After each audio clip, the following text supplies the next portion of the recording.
Hello everyone, welcome back for another Monday edition of our Monday night live stream at 7 p.m. Eastern Standard Time. We're so glad you can join us. Yep. And tonight we're going to be talking specifically about branding. But not only that, we will be answering your questions. This is a Q&A live stream. If you have questions about your business, it doesn't have to be a blacksmithing business, although that is our forte. You can go ahead and drop them in the comment section as always. And then we also do business reviews for super chat donations as well. Yes. So, yep. Exactly. And you can find the info for that in the description down below. Right? Yes. Good. As well as other resources and links. Yes. Yeah, we've got it chocked full of links and resources. Yeah, today we are going to go over a bunch of different stuff with branding, and we've already done videos on some of the stuff before, and so we're going to direct you to those resources to help you as you're trying to grow your brand. Yeah, yeah. So it's going to be good. Good. We hope this will go very well. Jessica, she had a last Friday night live stream, forging live stream we had. We ended up having a hiccup about 2 hours in, and come to find out what it was is there was a background app that decided to launch in the middle of the live stream, and that ended up is what caused the CPUs to go over the hilt there. So hopefully that won't happen this evening. It shouldn't. Right, I have the little window open there where I can keep an eye on it. Yep, she's going to keep an eye on that. With everything else. So. Yeah. So let's take and acknowledge a few people. Sure, let's see who's in here. Hello for the Honor Forge. Hello. Dustin Dixon. Coffee's Forge, good to see you. April Langling, Ben Toombs. Howdy, everyone. Susan Ellis, pleasure as always to have you all here. Thank you for being here. Ben Toombs? Yep. Well, he wasn't saying hi to us, but we can say hi back anyway. Yep, Ben Toombs again, hi. How you doing? Good to have everybody here this evening. So we'll let everybody funnel in, eh? Yeah, oh. Yeah, that sounds good. All right. Should we pick something to start with? You had the topic. So I may seem a little out of the loop this evening because Jessica basically set up this entire live stream and the subject matter because I've been replacing a radiator all day long in our Jeep. So it should have been a really quick in and out job, but come to find out the thing's been wrecked before and the guy had little lacing wire ties holding the whole front end of the vehicle on. So I've spent all day putting that back together properly. Well, semi-properly. I finally gave up and just wired some of the components back. The non-crucial elements anyhow. So I'll be a little bit out of it, out of the loop, but I'm going to try to take and, obviously answer questions as they come in here. So go ahead, Jess. All right, sure. I will start with the note card because I think that it is the first thing I have a link for down in the description with, so it's a video link. And so talking about branding, so this one is just like a real basic thank you card that you could do for your customers. I also show in that video an example of what it would look like if you did your logo on the front instead. And unfortunately, I didn't have any extra of those on hand just yet because I need to print some more because I do use them a lot. And so like on the inside, you can either handwrite a message or you can either, I used Avery to create these. So it's like a kind of a templated thing. So you can also do like a auto-generated type response and then like just handwrite their name in on there. You can do things like, thank you for your business. I'm glad to be able to serve you. You could also put like a link to your Facebook or your social media, something like that, how they could get in touch with you. You could also do a coupon code if, do something like that for your return customers. So if you have an Etsy store, they allow you to generate coupon codes that way. Also, if you have a Weebly store, you can generate codes with that or your own website as well. And just give them like a little kickback for being a return customer or for telling a friend, that kind of thing. So yes, so the link for how to make note cards like this will be down in the description below. Yeah, and so the coupon code or the referral type thing, that is a great way of getting additional business if you get your customers excited about spreading the word. And you can also take and direct them in which way that you best interact. you know, so you can actually tell them saying, hey, you know, you have to take and be a follower of mine on Instagram, you know, to be eligible. You got to be a follower of mine on Instagram, and, you know, share this with at least 3 friends, right? Yeah. They're on Instagram or something like that. And that is just one avenue. You can make it up whatever suits your own fancy, but that referral process can work out really, really well, especially if you do an exceedingly well job. You know, and that's a lot of times we overlook word of mouth business. You know, you do a good job for somebody, you know, they don't, maybe at a barbecue someday they tell somebody else about you, right? You know, if you do a bad job for somebody, they're going to take and get every last one of their neighbors to listen to your plight of how horrible of a human being you are. But so word of mouth can still be very powerful, especially if you've really sold them on it and it's proud and it's making a statement for them. You know, they'll just hand your card out like it's water when it comes to that. And if you have something that is a referral and they get like a certain percentage off their next project they have in mind, that can be a huge deal for you. Yeah, we have had customers in the past do that. We'll give them a coupon code, and one person specific I'm remembering, they actually said, I want to give this coupon code to my friend. You know, he bought something for his wife for their anniversary, and so he said, oh, my friend's about to have, you know, it's about to be his anniversary too, so I gave him the coupon code, and so he got, you know, the discount on his products. But yeah, the word of mouth does work really good. Yeah, it does. So, real quick, before we get too much deeper, how is the stream looking this evening? Everything good? Picture quality great? Sound is hopefully doing wonderful. Give us some thumbs up if it sounds good. Say great. Let us know in the comment section down below. Darren, it is Darren, right? Energy Management? Yeah, hey, thank you. Your package arrived today. Really greatly appreciate that.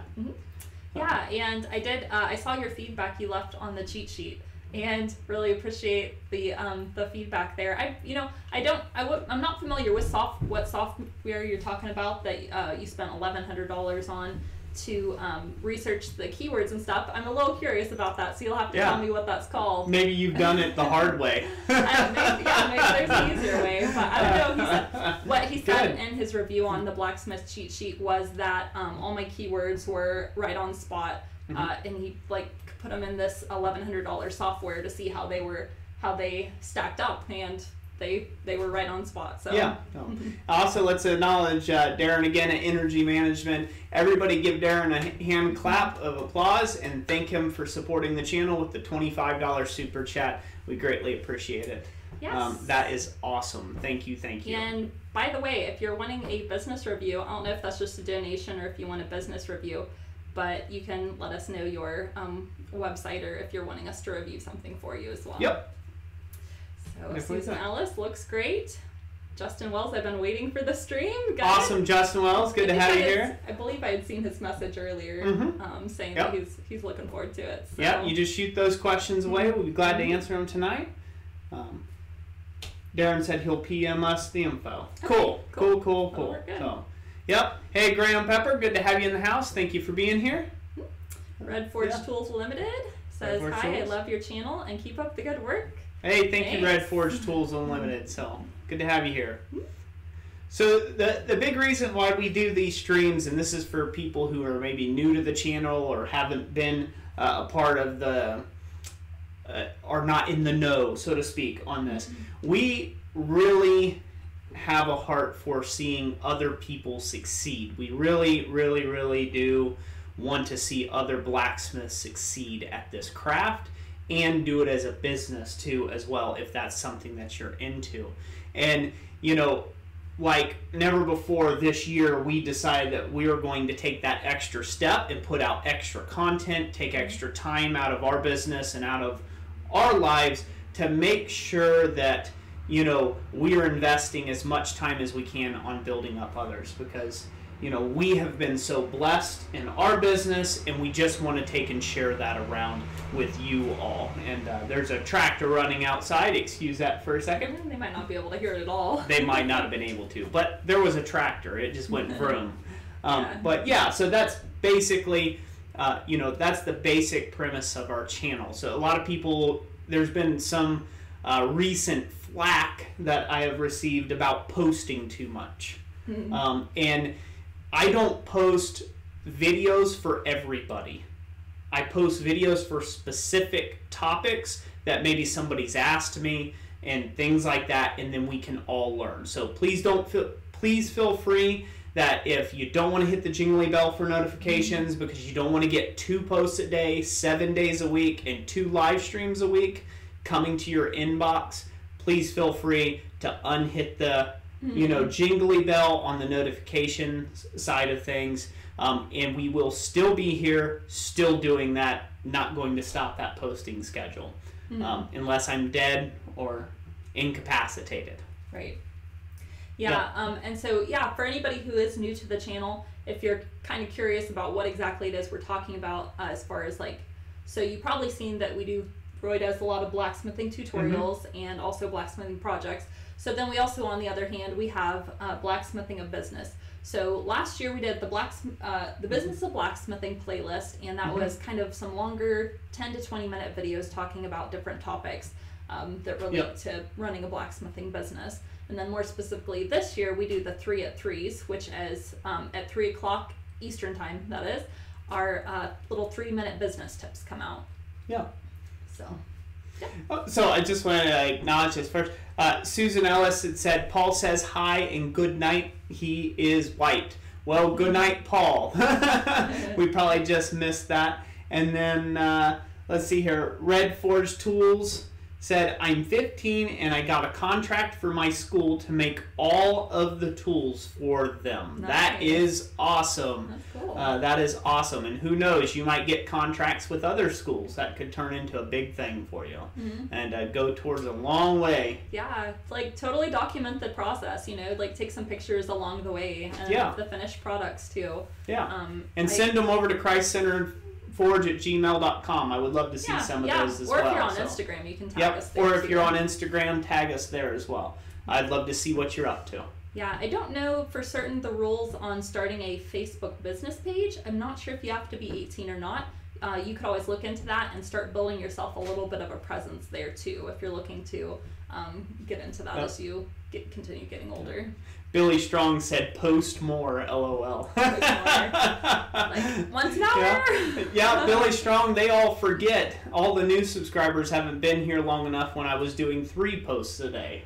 No, I was doing 2 forging posts and 1 3 minutes at 3 a day.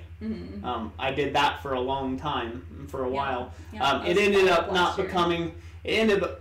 not becoming sustainable throughout the summer. You know, towards the fall into things, you know, find family, and we had a lot of stuff break up that. And I found that 2 videos a day is pretty manageable for me to take and put those out. And I feel like those are doing pretty well. Plus we've added the live streams twice a week, which those take a lot of time to set up, believe you me. So yep. Marcus Stames says, I've been watching for a while and I'm starting blacksmithing. I'm trying to put in some of your practices. Thanks for all you do and keep it up. Awesome. You're very welcome, Marcus, and thank you for being part of the channel. I do greatly appreciate that. I appreciate every last one of our subscribers that subscribe to the channel. You all mean a lot to me. Billy Strong says, I get behind and have to binge watch every now and then, but usually watch most of them. It's funny, we can tell when people binge watch because, like, it's just the same icon and there's a little message and then the video and then it's their icon again, but a different video and a new message. Yeah, we see you binge watching. We really appreciate that. Thank you. And YouTube loves that when you guys binge watch your content. So that's pretty amazing. We really appreciate that. Darren says, it's your channel and your rules, and I love the blacksmithing, the encouragement, and advice. Your content is why I keep on viewing. Yeah, and I greatly appreciate that. You know, unfortunately, there are a few bad apples out there that don't get it. You know, they don't get what what we're about. You know, again, I've been accused of being a sellout and everything else to, you know, being this professional YouTuber, as if that's a bad thing. I don't see anybody else investing, you know, $2,000 to $4,000 worth of equipment into YouTube to teach, you know, to teach people. And since we have this heart of teaching, you know, like I said, sometimes that'll get to me. That'll get to me, and it'll get right stuck under my crawl, you know, and I have my moments of weakness there. But, you know, again, like I said, some people don't understand. They're just there more as a, you know, they came for kind of one-time information, and then like, who is this guy posting all this time? I don't want all that, you know. And so they jump, so they last a few days and then hop back off and call me everything but a white guy. But but you know, that's all right. You know, we have a wonderful community here. And right now we've got about 28% of you, almost 29% of you watch our content. That's where all of our views come from. For the most, 29% of the views on this channel and the watch time minutes and the engagement is all coming from you guys out there. A good 30% of you. Yep. So it's easier to say 30% than 29%. What's a percent amongst friends? You do like rounding up. Yeah, I do like to round up. Well, at one time it did peak over 30% for a little bit. And so, well, again, we couldn't do that without you guys sharing and being so engaged and supporting us on this whole YouTube journey and out there to help as many smiths as we can. And we really do appreciate that. So. Totally. Sorry, not trying to be sentimental too much tonight, but it's me. Sorry, not sorry. Let's just say that. Coffee's forged. Never took you for a slacker, Roy. LOL. Yep. No, I'm not a slacker. In fact, I've got a full work week, just like anybody else. Oh, and that came up into conversation at one point this week too, as well as, you know, somebody had thought that I wasn't a professional smith anymore, or I'm not a real professional smith. And my 90-hour work week can prove you wrong. And any day that anybody thinks that Roy slacks all day, I'd love for you to come out to my shop and spend a day in my shoes. Yeah. And you might see that it's not all cupcakes and creams. You know, I'm a pretty happy guy, and I try to make things lackadaisical and easy, and the best I can anyhow. And maybe sometimes I make it look too easy. Maybe I should sweat a little more. Also, you're like, this is so hard. Dan Boyles, I am bench watching again lately, as have been spending the last 4 weeks fishing scallops, so I have 4 weeks of videos to catch up. That's a fair bit. Where are you going fishing for scallops at? I'm curious. We went up to Maine last year for our anniversary, and I know that they did a lot of lobster up there, catching lobster. So Big Mickey, good afternoon to you as well. It's been a long time since I've seen you. Thank you for being part of the stream. Mike G, good to have you here as well. Good to see you all in here. John Coffey as well. Oh, Dan Boyles is saying that, I've already said hi to you, Mr. Coffey, so. Say hi again. So good to have you all here. You want to go into a little bit more? All right, just going to share you a little bit more of the topic tonight. And I'm probably talking and blasting people's eardrums out. A little louder, sorry, almost deaf. The topic tonight is branding your business and some things of that nature. So Jessica's going to continue on with the branding scheme of things. So I'm going to hold this one up where you guys can see this. So this is our current business card. I will have to update again now that we actually have our logo. If you guys have seen it, oh, you don't have your shirt on. The one with the like the circle of flowers that's kind of scrolling around it. That's our newest logo. We actually had designed by a professional. And I don't have it there, but no. I talk about logo design a bit in. I have a link down to the video below on this one, and I talk about the logo design and about having somebody professional do it.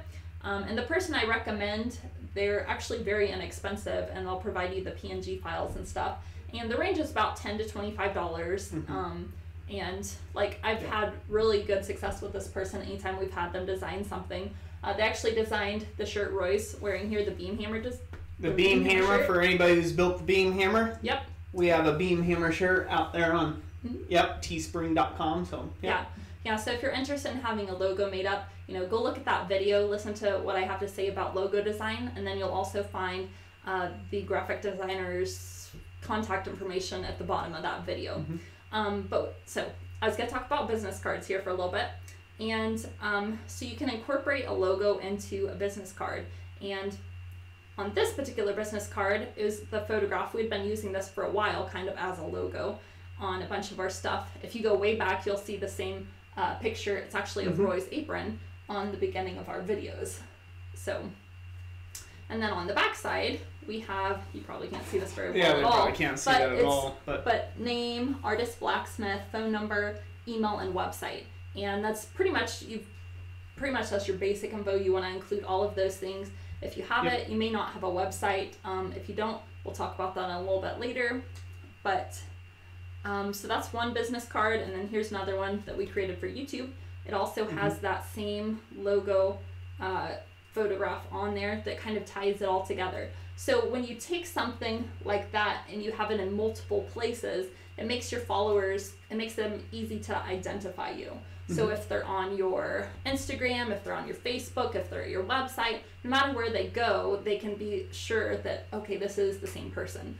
So like our photo for the channel, Roy's face, with his cap on and stuff and his safety glasses, you'll find that also on our Instagram and like Twitter and stuff like that, although we're not really on Twitter much at all. Nothing creepy about this. But it all does tie together very nicely. So if you don't yet have a business card, I have a video down below on how to get some very inexpensive business cards made, and there's templates and everything using a website. It's not crossing my mind right now which website that was. Vistaprint. I believe so. Vistaprint is where we get our stuff. Vistaprint. So, by the way, hashtag not sponsored by any of these people. Those links are, like I said, the links in the description, most of them are all 100%. They're just resource links. So, these aren't sponsorships or anything like that, just full disclosure there. I wanted to answer this real quick. Go for it. Mickey had said, Roy, you dork. You are a dork. Mickey said you hadn't seen the background. For those that don't know, we built this new set. We built this studio in our house. But we can change the background color to almost any color under the sun. Some of them you'll see lights because you'll see you'll see some lights flickering, so we don't use all the different colors. But, you can go really intense blue there, or you can do greens and all sorts of other good stuff like that. So, it's a nice set. Yeah. Like, gee, Roy, you're a dork. I know I am. Justin Dixon. Is Red Forge going to bed? Good night, Red Forge. Good to have you a part of the stream, sir. Thank you for being here for as long as we're Red Forge Tool, I think, maybe, yeah. Let's see. Dan Boyles. I am in Prince Edward Island, Canada, north of Maine, and fishing scallops in spring and lobster in the fall. We fish the Northumberland Strait between New Brunswick and PEI. Oh, cool. Neat. Yeah. Sounds like that would be an interesting job. Yeah. For the Honor Forge was saying something there. Sure. He's trying to send us a super chat. Trying to send a super chat and it won't accept my card number. We've had that trouble. We've had that trouble on other people's streams, like Big Dog Forge's stream. One day we tried to send him a super chat, and it just wouldn't accept it. You may have to try from a different device. Yeah, either try that or maybe exit and re-enter into it. Yeah, maybe? Exit the stream and re-enter the stream and try that as well. Sometimes that has worked for us as well. So, yep. But we appreciate the thought. Anyhow, so you can send it in effigy. All right, you can go on down. All right, get back down there. Little Moon Star, want a shirt like yours. You want a shirt just like this one, huh? Yeah. Yeah, so you can find that over at Teespring. Yeah, it's down at the description, down at the very bottom. Yep, we have a Teespring store that you can go there and get these shirts amongst a lot of different merchandise that we have with different sayings and things like that. Right. So far, my favorite one, although we haven't got the shirt in yet, is we haven't ordered it yet, but is not. You can't not everybody can be the flavor of the month. That's my favorite one so far.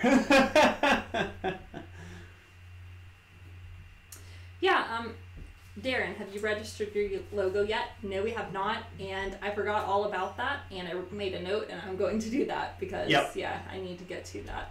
So that's a very good point.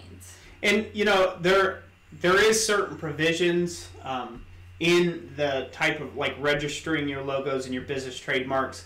You know, if you haven't done it yet, you know, we've been in business as Christ Centered Ironworks for 10 years practically. Just a little shy of that. I think we've been in about 8 since we've formulated, didn't we? Well, about 8 years since we've kind of officially been in business as Christ Centered Ironworks.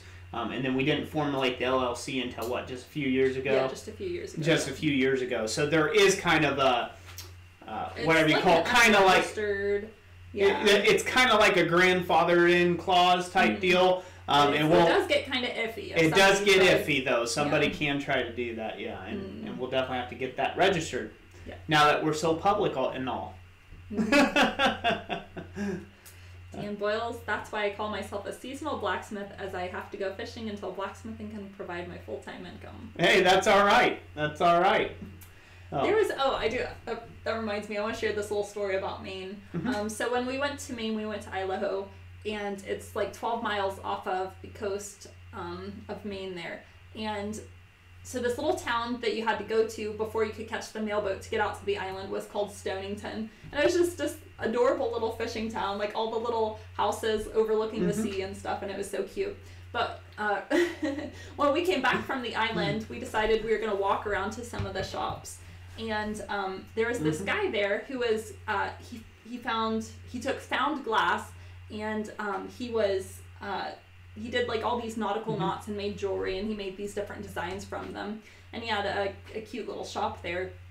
And so, you know, that's a way that you can take a business, and if you put it in the right location, like, you can really work to your advantage, the tourist, and like having seasonal work, you know, like, so there most of the people would visit during the summer because it's a lot more difficult to traverse in the winter.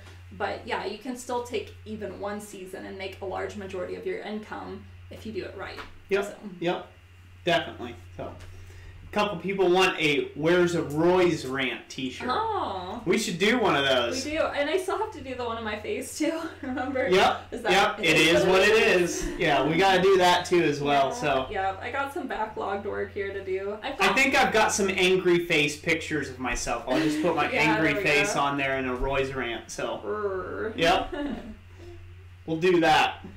You know, for everybody, you know, they're like, "Who is that weird guy on your shirt?" You know. Don't mention my name. So, yeah. Roy's Rant t-shirt would be a hot seller. Yeah, it probably would. Marcus Stearns, Roy, do you have visitors at your forge often to study with you? Not very often. So, mainly the biggest holdup that I originally had with doing that is because I am a full-time blacksmith, and so you know, when somebody shows up, it eats up about an entire day. I don't care if that's for 2 hours or for 4 hours or what. When somebody kind of shows up, it kind of ruins an entire day of work for me. And my days are usually about 12 hours long, and that's how I work 6 days a week. So as I'm doing more and more, we're leaning more and more heavily on doing the educational side of the blacksmithing and stuff. I'm making bigger and bigger time gaps now, to where I can open up some of my week to allow that kind of to happen. I still have to get with my landlord yet, or I should say my landlady. Is that right? Landlord lady? Yeah. Yeah, but anyways. Sure. Yeah, anyways, my landlords, yeah. I need to get with them and make sure that that's okay, that I can have other people out on the premises to learn from me at some point. And then the big goal is to hopefully get a new home at some point that we are saving for quite vehemently, and a good shop space that I can do that Yeah. And won't have to ask permission Right. anymore. Yep. Yeah, right now it's quite tricky once you get 2 or 3 people. If you try to fit 2 or 3 people in that shop and people working, it's just not, it's everybody bumping elbows with each other. Yeah, yeah. It's a pretty small shop for getting 2 or 3 people or running a class, so that's something we're working on. Coffee's Forge. Guess I know not to pop in on you being so close.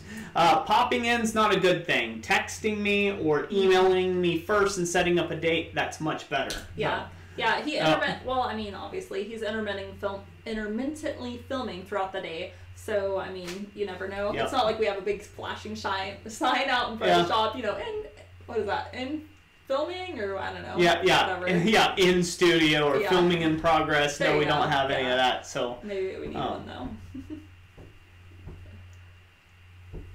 Yeah. Let's see, Darren. I hosted a smith in front of my shop last week and saw a really neat idea. He made a long barbecue fork with a bottle opener on the other end, and in the center was a drifted hole with melted marble. Huh? That's neat. Yeah, I've seen some of those before. Yep, those are. Those are a neat barbecue fork. Mm-hmm. Yeah. You go back up just a little bit. I think we missed a few people here. I think Darren had something. Said brand registration. I have a reliable person that I use for my brand registration. If you would like the name, sure. Yeah, sure, Darren. Drop that. Yep, send that down. Yeah, I mean, for the most part, when it comes to like doing stuff like registering our LLC and stuff, pretty much I'm a self-starter on that stuff. I just do some reading on it and I just do it myself. But I mean, yeah, I'd be interested in taking a look at that. On air, that's it. I was trying to think of on air sign.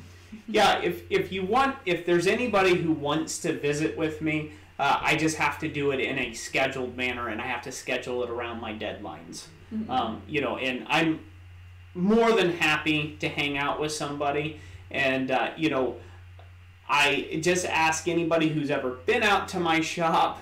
I like to talk. If you think I like to talk on camera too much, I like to talk in person about double that much. I love telling stories and hanging out and talking about life experiences and you name it. I like to be hospitable. People who stop out, generally I try to treat you to something, whether it's lunch or dinner or something if you're here. I try to be a hospitable, guy. I just like company. I do.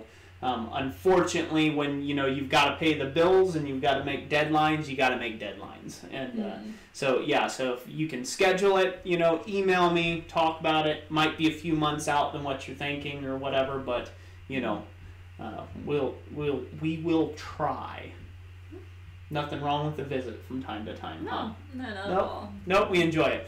One good way of getting to meet me in person and hang out with me is during this year's Quad State. I will be at Quad State Roundup this year. It's in Troy, Ohio at the Miami County Fairgrounds. They do it every year. It's gotten bigger and bigger. It's about a 3 to 4 day event. It's supposed to only be 3 days, but it turns out being like a week-long event. That'll be the best place to find me this year if you want to spend some time with me. And this year specifically, I'm going to make sure that usually I help and do something to some capacity, whether I run one of the rings of forging or something around there. But this year I've decided I'm going to kick back and relax. And be there for anybody who wants to meet up with me out there, and get a chance. Last year I didn't even walk any of the tool sales. Yeah. I didn't get a chance. I worked the entire Quad State. I didn't get to see any of the demonstrations. Right, you're in charge of managing an area. I was in charge of managing an area, and then I got stuck with managing the main forging area as well during the evening. So I didn't get to do a whole lot. So this year, Roy's going to take some relaxed time and hang out with some people and get to catch up. So looking forward to that. Definitely. Coffee's Forge. You should still pop in for the pig roast at my house during Quad State. Okay, cool. Yeah. So you're gonna have a pig roast at your house during Quad State. So am I invited to that? That's what he said. Is that what he said? Yeah. Mm-hmm. Okay. Oh no, for the Honor Forge. So, all right. if you're trying to ask a super chatted question for the Honor Forge, just go ahead and ask the question.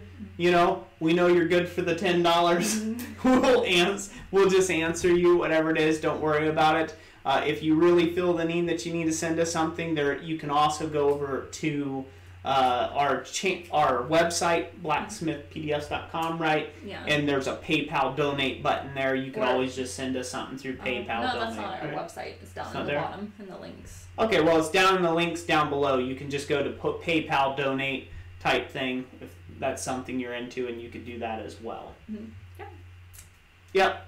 Either or you don't worry about the $10. Just ask your question, sir. Mm-hmm. Coffee Sport says, yes, you're invited. I'm about 15 to 25 minutes from the fairgrounds. And Mike G had a question, a business-related question. Okay. That's good. What kind of trials and success do you have on Amazon Handmade? That's a great question. That's a great question. So we had initially pretty good success, but then we kind of throttled back on trying to add products, and I think they favor really quick turnaround times over what we have, which is a lot longer, drawn-out turnaround times. And so we haven't actually sold anything on Amazon in the last... not lately, but no. What, probably 2-3 months? I removed, I think we're down to 20 items, because we decided to remove everything that was custom made and only put the few items that we had on stock there, just because we have so much other going on right now. But, so Amazon, we've seen roughly about a third of the sales on Amazon Handmade that we see on Etsy. So Etsy, even when both of them were going full throttle, Etsy was still bringing in, several times more, and Amazon. But to be fair, we started Amazon about 3 years later than what we were on in Etsy. So we only really have about a year's worth, year and a half of experience on Amazon Handmade. And for me, it seems to be a good platform. Like I said, if you have items that are sitting in the shelf that you always keep in stock, that is great, because the ideal behind Amazon is to, especially with people that got like Amazon Prime memberships and things like that, is to get their items quickly, right? To get free shipping and get their items quickly. That's kind of the ideal behind it, and that does transfer off somewhat that mentality into the ironworks side. Because we had about 4 different times where somebody they bought something and they didn't realize it was going to take that long, and then they ended up wanting a refund, and I never made the item for them because they thought it was going to be, XYZ time. They weren't under that same conscious understanding that art takes time. And so we had about 4 occurrences with that. Not to mention, you can only set out a maximum of 30 days for a deadline for any of your items. So if you're making them completely custom and from scratch, and if it's a very large item or very complex item, still 30 days is your maximum. If you roll past that as the deadline, they refund the money. Like, no questions asked. They just refund it. So that was a really big if you roll over the 30-day deadline on a really big job, and we had some big baptismal basins that happened that way, and we had one baptismal basin that happened that way, and they ended up we had to contact the customer. They had to resubmit their payment so we could have an additional 30 days to work on the baptismal font. It was a nightmare. So small, fast items, perfect for Amazon Handmade. We were very successful with Amazon Handmade. I think, how much did we sell total? I want to say it's close to around $6,000 when. Oh, and just in total during the time? No, it's about $12,000. Get rid of that. Okay. We got a little pop-up popping up here. Hold on. Let's try to get it out of the way. I think if I press OK, it goes away. Let's hope that stays away. Say, I'm going to keep an eye on the CPU now. Yep. Make sure it doesn't do anything And funky. It's jumping up there quite a bit. Alright, well, hopefully that won't crash our stream. We had a little pop-up there, pop-up in the middle of this thing. So, So, I would recommend Amazon Handmade. Like I said, in from the time we got onto it and got moving through it. It provided close to around $6,000 worth of income, and that's kind of like after, you know, the breakdown and stuff like that. So it's definitely worth checking into. But again, items that are smaller and that you can move through very quickly will be better off for you. And Darren says, Amazon is a whole different critter when it comes to keywords, but I love selling on it, but I only sell FBA, which fulfilled by Amazon. That's what that stands for. Yeah, we never use that feature. We always shipped our own items just because we don't really do too many items that we keep in stock. So that was the main reason for us. And yeah, the keywords, again, I never got highly into searching how to do the keyword system for Amazon. And so, you know, we could have had even greater success if I had taken the time to learn more about it. I just kind of used my knowledge of keywords from Etsy to try to pull the same thing on Amazon. But Darren, if you've selling there more, you probably have, you know, quite a bit more about that if you've looked into that. So yeah, the keyword, you know, you cannot go wrong with your search engine optimization.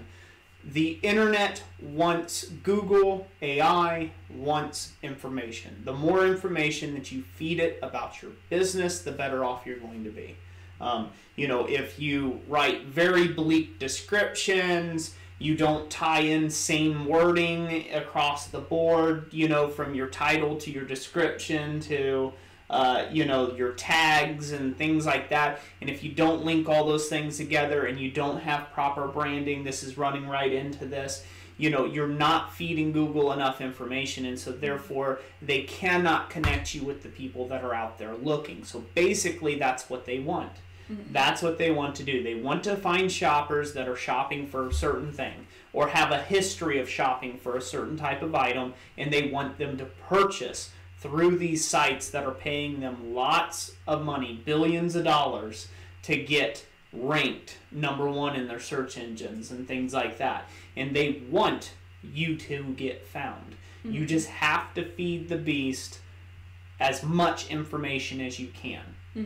And the more and more information that you can put out there and get yourself out there, and, you know, ye who shouts the loudest, right, gets the most feed.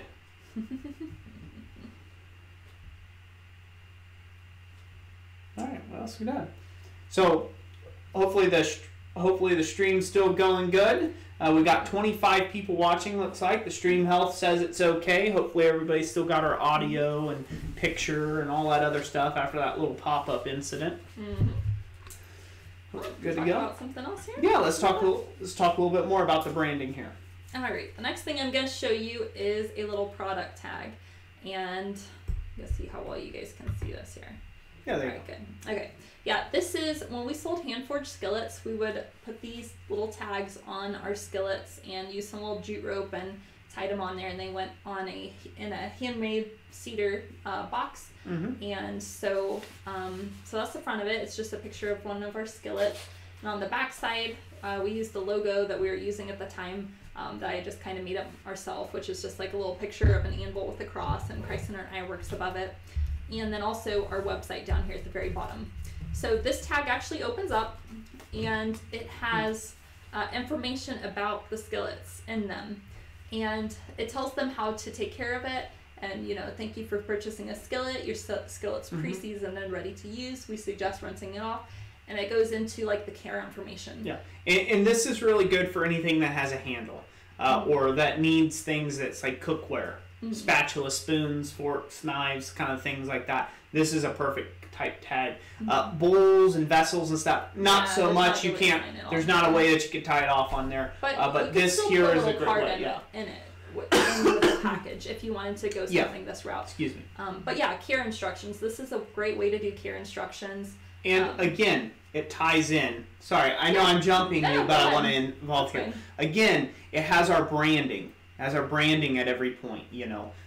So it has our, at that point, it had our ChristCenteredIronworks.com. We had that portion there. It had the skillet info on the front, like I said, you know, and all the information. It's a really great professional way to, you know, showcase off not only an idol, but that you put extra thought into this. Mm-hmm. You know, it wasn't like, oh yeah, I make those every now and then you know, they're across the street type thing. Yeah. It also saves you some communication, because before I came out with these tags, I had quite a few questions. How do I care for my pan? So this was the solution to that. Yep.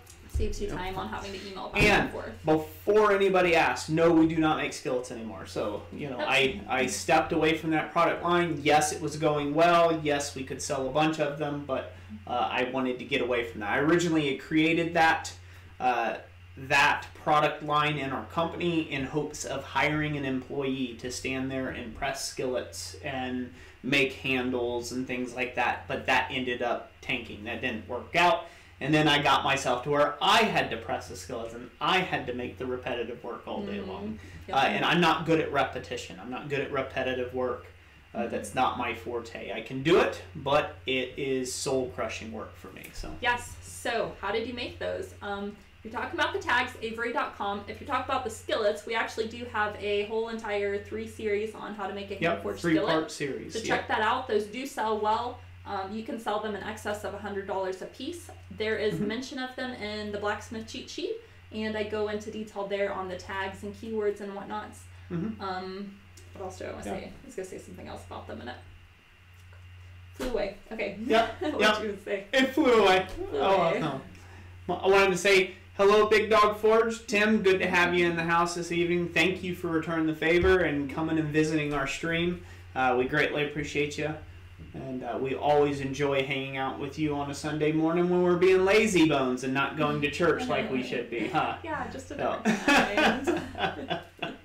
Different kind of church. Just a different kind of church there. Let me go. Let's see. Did we have a super chat? Yep, we did. Yeah, I want to acknowledge Graham Pepper. So, Graham, thank you for the $10 super chat. Everybody else is already giving you some hand claps, and we greatly appreciate you supporting the stream. I'm not going to be able to make it Friday, so... Hey, I like advance payments. That works for me. God bless you, brother. We appreciate you. Thank you. Thank you very much. Spencer Goots is in the house. I haven't seen your name pop up in a while, Spencer. Good to see you. I just wanted to read Darren's comment there. He's been selling on Amazon for the last 3 years or so. Have gone to several training seminars. FBA is the only way to do it. Takes almost all the risk out of it. Good to know. Oop, yep. We're down there. It's fine. Okay. Oh, hang on here. We're back. I maxed out there for a second. I think we're okay. I think we're all right. Yep. All right, Jennifer Grow, thank you for all the information. Not a blacksmith, but an Etsy seller. Cool. I think you're the first, technically the first person that we've had on our live stream that's hasn't been blacksmithing related in some sense. So that's awesome. Well, awesome. Good to have you a part of the stream. Thank you for being here too. And if you have any questions that you don't already know about Etsy or business or other avenues, make sure to drop them in the chat down below and let us know. We're glad to have you here. Yeah, our last 2 live streams, we've actually done an Etsy review for some Etsy shops. So you're also welcome to check those out. That's been published in the past. For the Honor Forge, we'll see you here in a little bit there, brother. Thanks for being here. And we love you too, Tim. I saw that message. No. Justin Wells, how am I supposed to know when my blades are good enough to sell? I did see your message earlier and I meant to read it. Good question. So, will it keel? You know? Sorry, I just had to throw that in there. To be more direct and serious with that, I don't think that there's a limit of when you can take and start selling your ironwork. I started selling my ironwork when I had made really ugly, horrible ironwork. I mean, ugly, horrible ironwork. Let me pull up a few examples of just what people are selling. Okay, as long as it doesn't max out the CPU. So I'll keep an eye on it. Yep. Minimize that so I can see it. Yeah, we're gonna pull up a few examples here for you. Just in general. You're pinging it. Okay. 99%. So. There must be a background process up running, so. Okay, it's settled out. little less clicky fingers McGee there, girl. I'll go slower so don't all go right. crazy on me. I wanted to see here. I thought I had something. So I used to sell stuff. I got started into it, and I would make these railroad spike tomahawks. Is what I would make, and I thought I had it down. And oh man, they were ugly. But even at that, they still sold for $50 and $100 and things like that. And so somebody found value in that, and like you'll see on here, there's all sorts of skill levels, and there's buyers for those skill levels. So, as where you may not be at, the most highest end professional level that you can be, and you're not happy with your work when it comes to your knives, maybe you still have to get some equipment to get things cleaned up, and plunge lines and things like that better. Maybe that is still in the works, but I like to pose it to you this way. How are you going to pay and fund for all that equipment that will help you be more accurate and make better and better product if you never sell it in the first place? Mm-hmm. So I'd start selling them now. And you guys can see, it's an oyster shucker there, but there's everything from really simple, basic knives. You're pegging it out again, so give it a minute. So, there's everything from like really super basic knives out there to really elaborate stuff. Some of it's underpriced, some of it's overpriced, or you would think it's overpriced, but it's not. It's basically whatever the market would bear. Mm-hmm. Basically, it's whatever the market would bear. So right. I just want to pull this one up as an example. This one, I don't personally know the shop or anything like it, but this is a hand-forged rebar oyster shucker. Yeah, and it's... And so for $49, if you can do better than that... I mean, it's made from rebar. Or the same. It works. Right. I also wanted to point out, and I don't know if I'll be able to see it from here or not, but he's got, right here. He's got feedback. He's got 47 reviews and feedbacks, and there's another one of his oyster shucker knives. So I mean, he is selling them, and so our thought on this a lot is, I don't have it. Once your skill level, put it up there. It doesn't hurt anything. And once your skill level has progressed, you can either trade out the photograph or just remove the listing and just put a new one in its place of your higher skill level. Yep. Yeah, I'm getting on to Jess tonight because she's Clicky Fingers McGee is what I call her. She goes so quick on the computer that I can't even see what she closed out or what she popped up or where she's at on this whole thing. It drives me insane. I have to be like, one button. What did it do? Okay. 2 buttons. What did it do? 3 buttons, right? See, that's me. That's me on it. Her, she's like, click, click, click, click, click, click, click, click, click, snap, snap, over here, drag that up, open that up. It's craziness for me. So, yeah, I get on to her a little bit, don't I? You do get on to her. I do. And now I'm getting on to you about on the live stream. Oh, Big Dog Forge says we found his stuff. Found his stuff, huh? I didn't. Okay, I had to check and make sure that wasn't the shop name, but. Oh my goodness, you found my stuff. Are you serious? Is that your forge?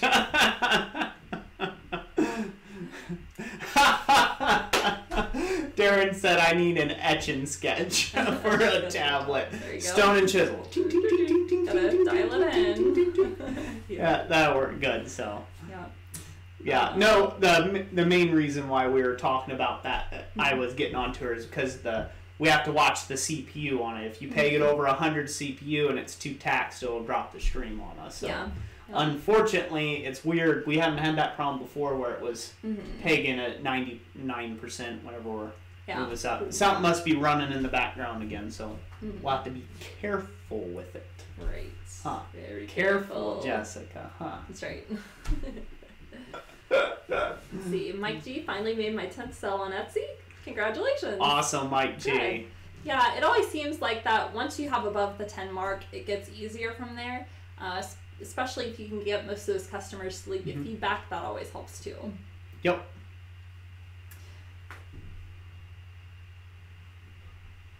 My Forged in Fire impression is spot on. That's hilarious. Yeah, not that great, but not that great. I can't do it like, what is it, Doug McCarta? I think it's Doug Marcata, whatever. That guy. You all know him. How much RAM does our computer have? It has 8 gigs of RAM on it, but... Yeah. We got a buddy that knows how to switch out parts in it. We might have to put in something a little more powerful. We might have to ramp it up there. It is not an SSD drive type thing, but... No. What kind of laptop is it? It's an HP with an Intel Core i7 7th generation in it. Yeah. Terabyte hard drive with 8 gigs of RAM. So. Yeah. Yep. Some of that stuff's kind of Dutch to us, but we're starting to learn. Yeah, we're working at that. Dan Boyles. Thankfully, I swing a hammer faster than I type, or I would get nothing made at the forge. Yeah. Same here. So, yeah. Basically, I'll let Jess go back on. So, sure. We'll go on to something else here. So here's another thing that we used to... again, I made these. I think I used just a Word template for these. If you have Microsoft Word, they have some pre-made templates for like brochures and things, and I just filled in with pictures and photographs and things of that nature. These were really good for taking to, where do we take them to? Like shows and stuff.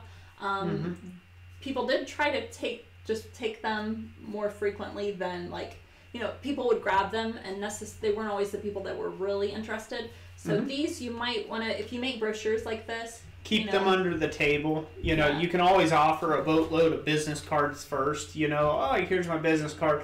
But if somebody's really interested in talking to you further about something, maybe some custom ironwork for their house, and they've actually came out of their way to try to say, hey, I'd really like to get in touch. So, like, here's my number or this or that. That's when you can whip this out from under the table and say, here's my number. Here's a lot more information about me, that you can contact us. And that's a lot better way, because if those are laying on the table, people are like, oh, that's nice, and they walk off, and then in the wastebasket it goes, because if they feel like you're trying to sell them something, they'll be like, oh yeah, sure, I'll take it, that's nice, thanks guy, and you see them walk around the street corner, and in the wastebasket it goes. So and those are a lot more expensive than your 5,000 cards from Vistaprint. So and again, you can have these, you can have them made by Vistaprint too, or you can make your own.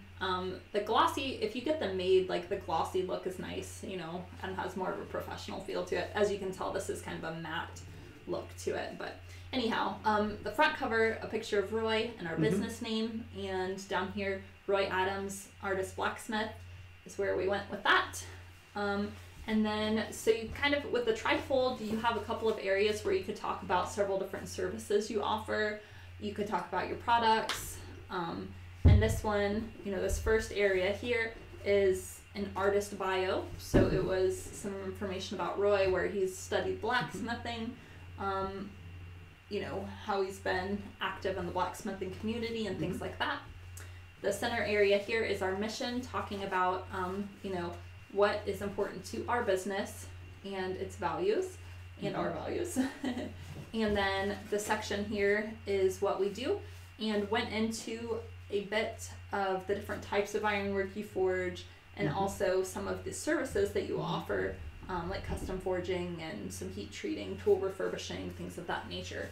To do this, if you're going to do, you can always redo this, and I probably would take what we do and I would have expanded on that further if I was to make one of these again today, and put maybe more photographs of that, and condense the about us and the artist bio maybe a bit. And then on this side here, it says artful masterpieces, and it's just kind of like a little a quote there, and just like some catchy information, and his dragon wall sconces that he forged. Yep, those are fun. So.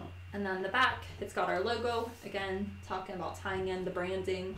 Yep. And we are fully tied in here. So. Yes, we are. As you can see, the logo's all the way around.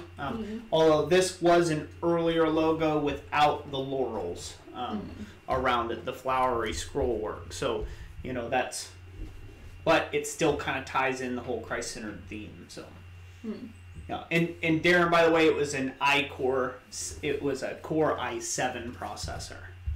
So, just to let you know, 7th generation. Coffee's forged. My paintings go faster than my knives do, with that starting to even out, but I still give quite a few away. Yeah, that's awesome. I'm glad you give them away.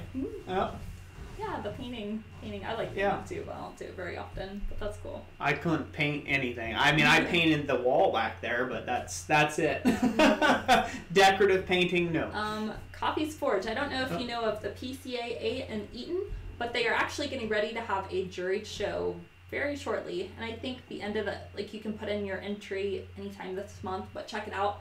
It stands for the Preble County Art Association, and you know, you can put paintings or artwork or stuff in there, and I encourage you to check that out because you know, maybe you have some pieces you'd like to put in the juried art show. So, yep. So, Graham Pepper, I need you to kind of clarify a little bit. I don't think I understand the question. You said, okay, I have a question, Roy.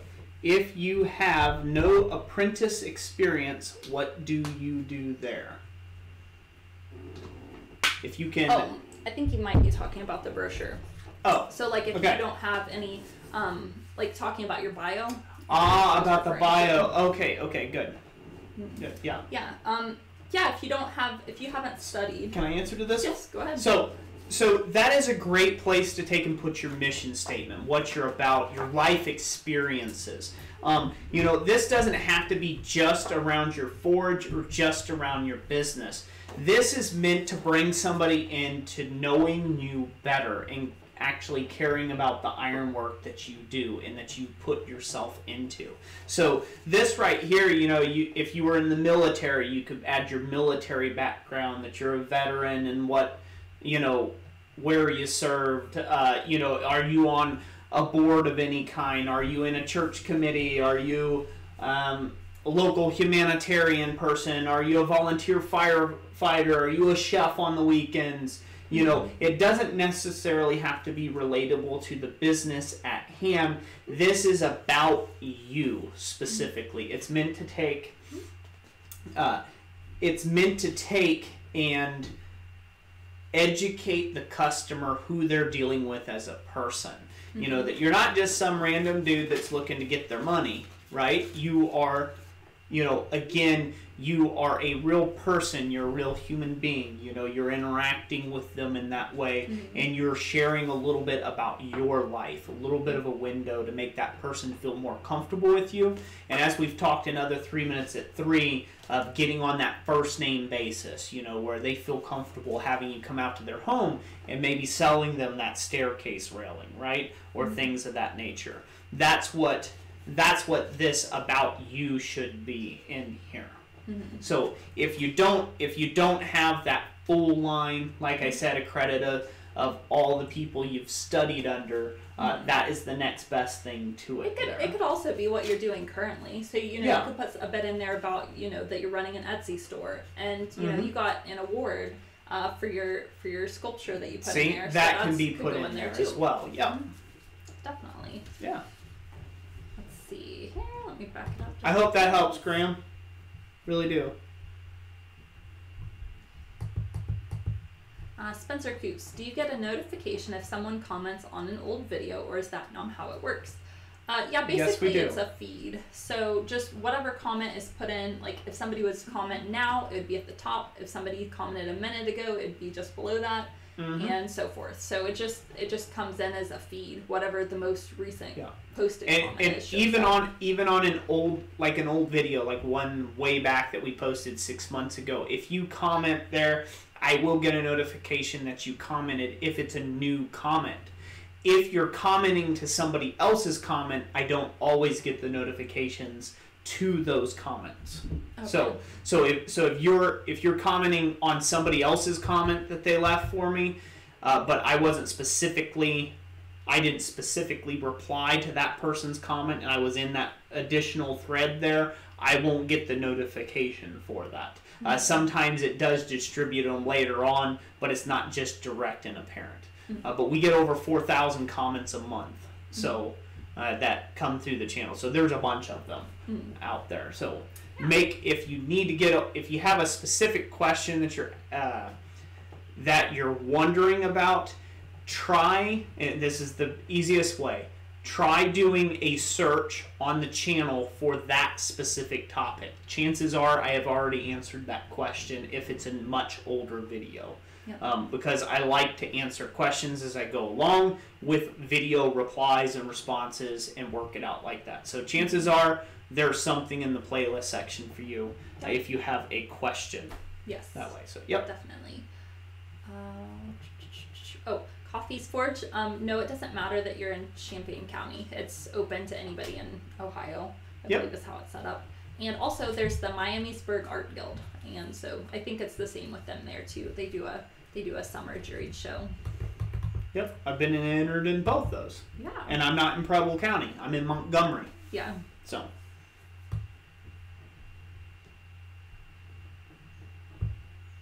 Okay. And if you haven't had, while we're talking about some of this stuff, if you haven't had your questions answered yet, just again, kind of just restate them, re-ask them in the comment thread if you'd like, to take and put those up again if we missed them. That way we don't have to go up 50 comments if they come rolling through. Yeah. Just ask it again if you can. Mm-hmm. Good.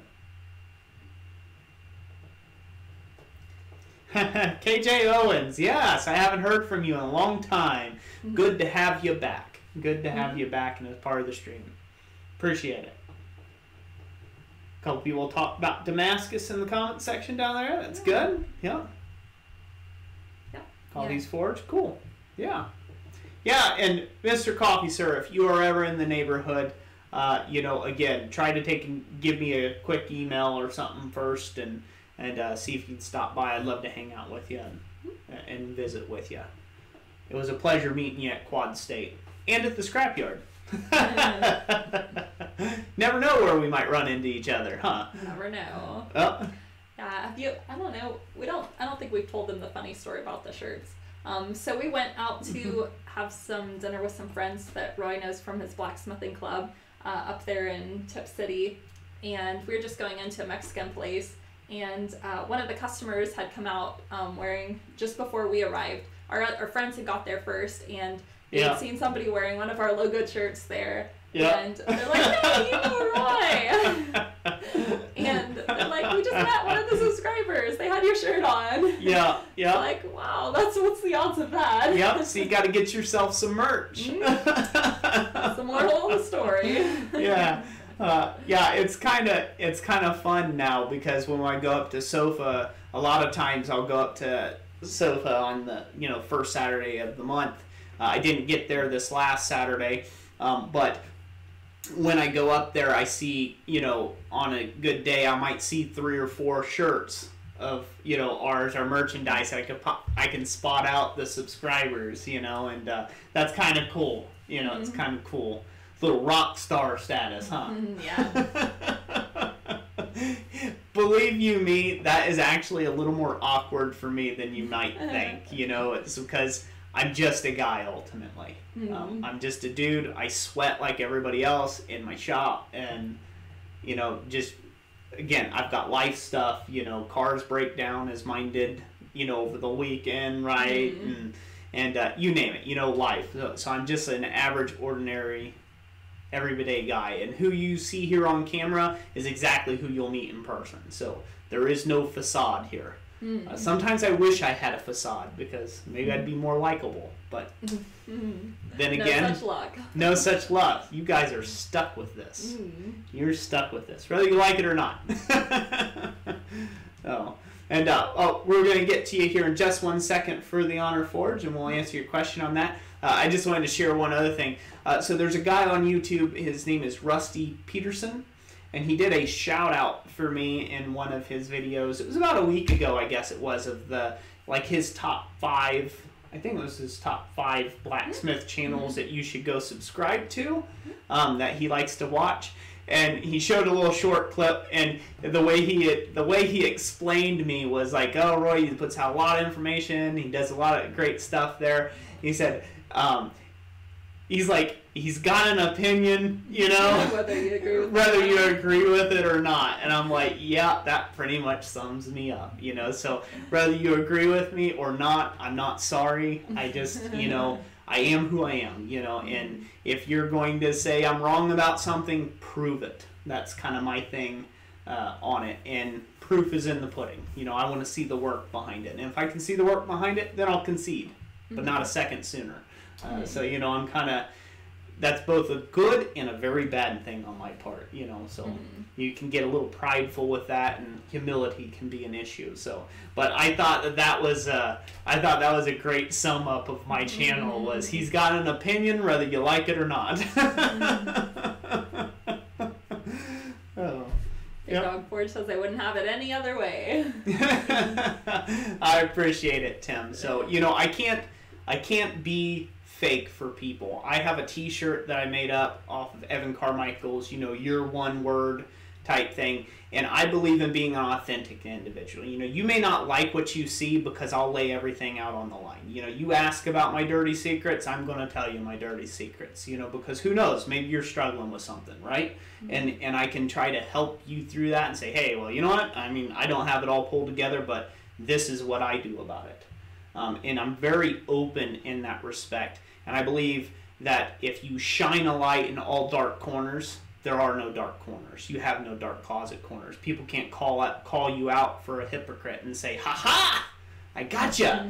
And it's like, you didn't get anything. Everybody knows I'm a hypocrite, right? Like, everybody knows I'm, you know, I have my moments where I thrash things about and throw stuff out across the lawn. My Roy rants, right? Like, you know, again, I live that very openly, you know, and just so this way, you know, you're not going to get this kind of this,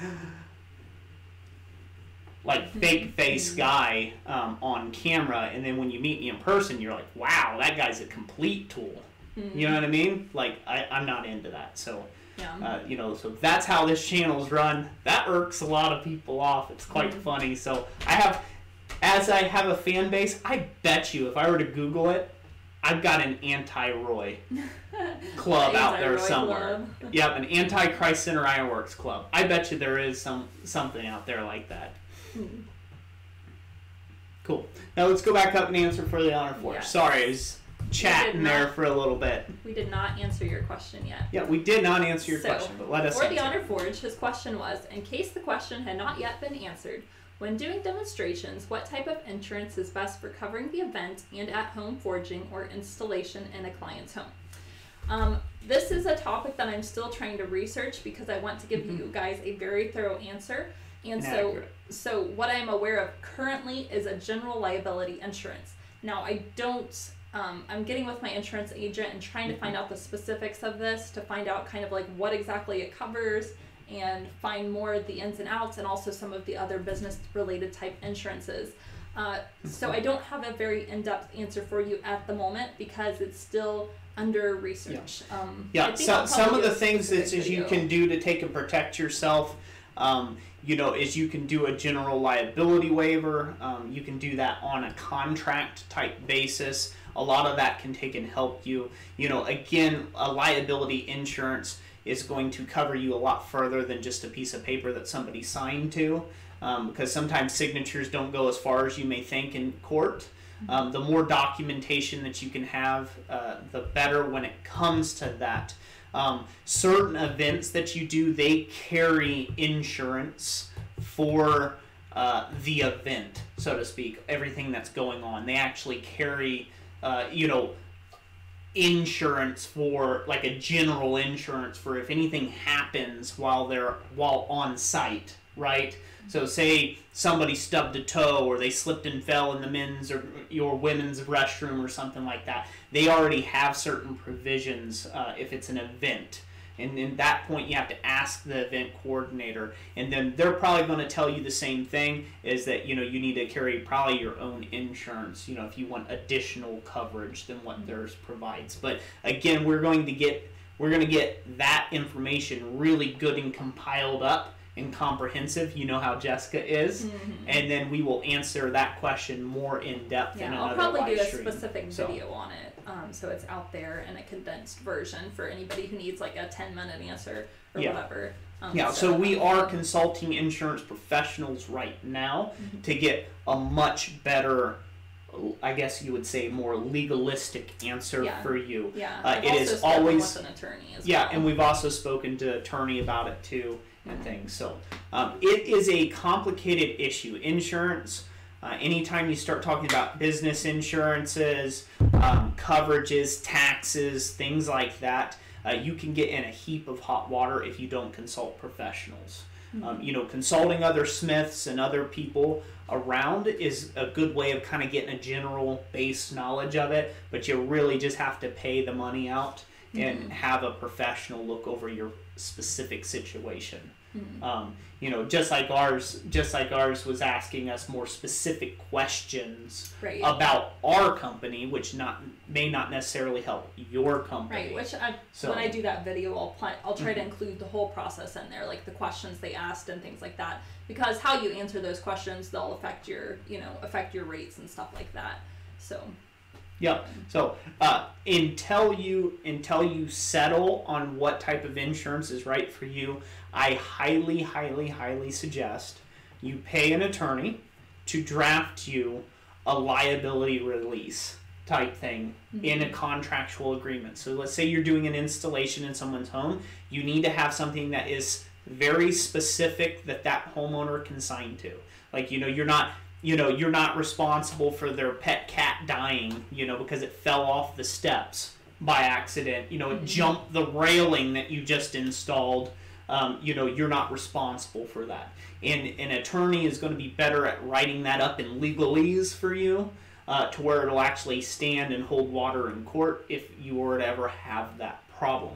In general, though, most of the time, from what we know, your customers, they're not out there to get you, right? I mean, that's not what they're there for. They're expecting to have a good job done in their house, right? They expect you to be respectful and safe and create a very safe installation or things like that. And at shows, again, there's not anybody out there that is direct at a show that's out there to just trying to get you, right? Usually at a big, large show, people are wandering about. But there is always that risk, especially if you're doing live demonstrations, that somebody may get burned. So putting cordoned off areas of saying stay away, caution, hot, right? Get a picture of your setup. Make sure it's bright roping, the way they can see that it's yellow and it says caution, hot, definitely. Stay away, don't enter, do not enter, things like that. And get a picture of that when you're at the show. That is an additional way of covering your tail end when it comes to that. If you're being asked specifically to come to an event, you need to, again, request they sign a waiver or an agreement that, you are not held responsible for, a crack in the sidewalk because you set your forge up and your anvil up there and you were whacking away on hot steel, and all of a sudden there was a crack that developed in front of somebody's business. That kind of thing. It would be best to consult with an attorney that way. If you're a Christian, find a good Christian attorney. If you're not, find just a good attorney that's not sleazy. That's a biggest advice we can give you there, and I hope that'll help there so far. Well, here in California, you never know out in California. They're a little different out there, some of the rules. Good night, Tim. Thank you for being here, sir. God bless you. Thank you for being a part of the stream. Edge Gray Wolf. Let's see. Asking about a YouTube playlist for the cheat sheet. Yeah, I do have one begun. Hopefully I've made it public. It's possible I didn't yet set it to public. But it should be under our YouTube playlist section and the blacksmith cheat sheet. All the items that are being Go ahead. Yeah, I am still in the process of making the videos for the items that are in the cheat sheet. So you're going to see some come out. Some have already come out, but I've got a lot more coming in that way. And I'm, it's going to take quite some time because I'm doing more of an advanced version and then like a simple version and trying to pack as much information in those as I can. So yes, there should be a playlist for that very soon. Really strong. Danger tape is way cheaper than a lawsuit. So. And Marcus Staines, good night. Thank you for being part of the stream. God bless you. I go just up a fuzz. Yep. See if we missed anything.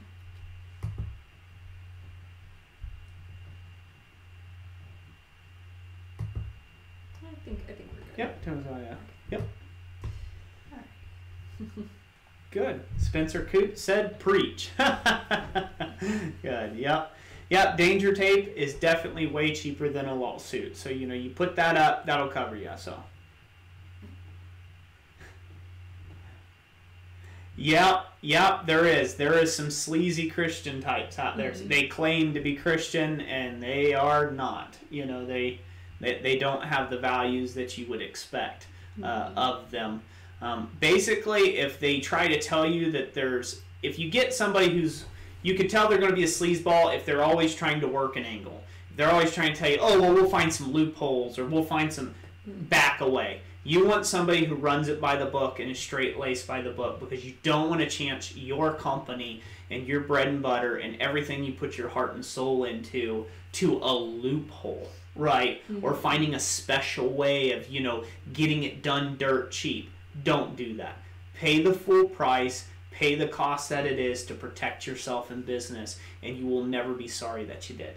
Mm-hmm. You'll never be sorry that you did. When things have gotten hairy-carry with us, it has been when we've tried to cut a corner. When we try to cut a corner, it's like, oh man, I don't want to pay for that legal paperwork, right? And then stuff got real. Stuff got crazy. And that's yeah. Oh, okay, that brings up a little. Yeah. Yeah. So there's Dave Ramsey. Some of you guys may or may not have heard of him. But he did write a book. I'm trying to remember the name of it. He wrote a business book, and he had some really great advice in there, just talking in general about business. But one of the things he said that I've also heard from other professionals and like in other books about running a business is like when you sign to things, especially when you're like literally signing your name to a document. If you're signing on behalf of your business, make sure that you are not only putting your name, but your business name there as well. And so that it's showing that you're signing on behalf of your business and that you're not taking the sole responsibility yourself. Yep. Which is, again... It clarifies that you are signing on the behalf of your business and there's no, oh, well, I'm taking the responsibility. Mm-hmm. My personal responsibility for whatever happens here, yeah. Right. Yep. And I've kind of even taken this a step further and just like, especially like emails and stuff, like whenever I sign an email, beneath my name, I always just put Christ Centered Ironworks. And that's an extra way you can just be safe and make sure that you're getting that protection. But again, if you don't have an LLC, if you're just running a sole proprietorship, that's not necessarily going to save you anything because filing an LLC says, okay, I am separate from my business. My business is an entity of its own. So that's one benefit of an LLC, which I do plan on. She's got a lot of videos that she still has to do. Yes. So yeah, bear with us. We're trying to pack as much business information out there for you guys and gals out there as we can. So, KJ Owens, good night, by the way. I saw your comment. You probably already left, but good night. Thank you for being here. Yeah, glad to see you on the stream again. So. Edge Grey Wolf, so she can help me. Hee She's trying to do that. Yep, good. Cool. So here's a good point for us to go ahead and segue over into our general thing. For those of you that are a part of our channel, been here forever, this is going to be repetitive, but let's go click over to our blacksmithpdfs.com. This is where we're selling the cheat sheet. Let Jessica get there. Yep. Keeping my eye on my CPU. It's not happy right now. Yep, it's not very happy right now at this moment in time.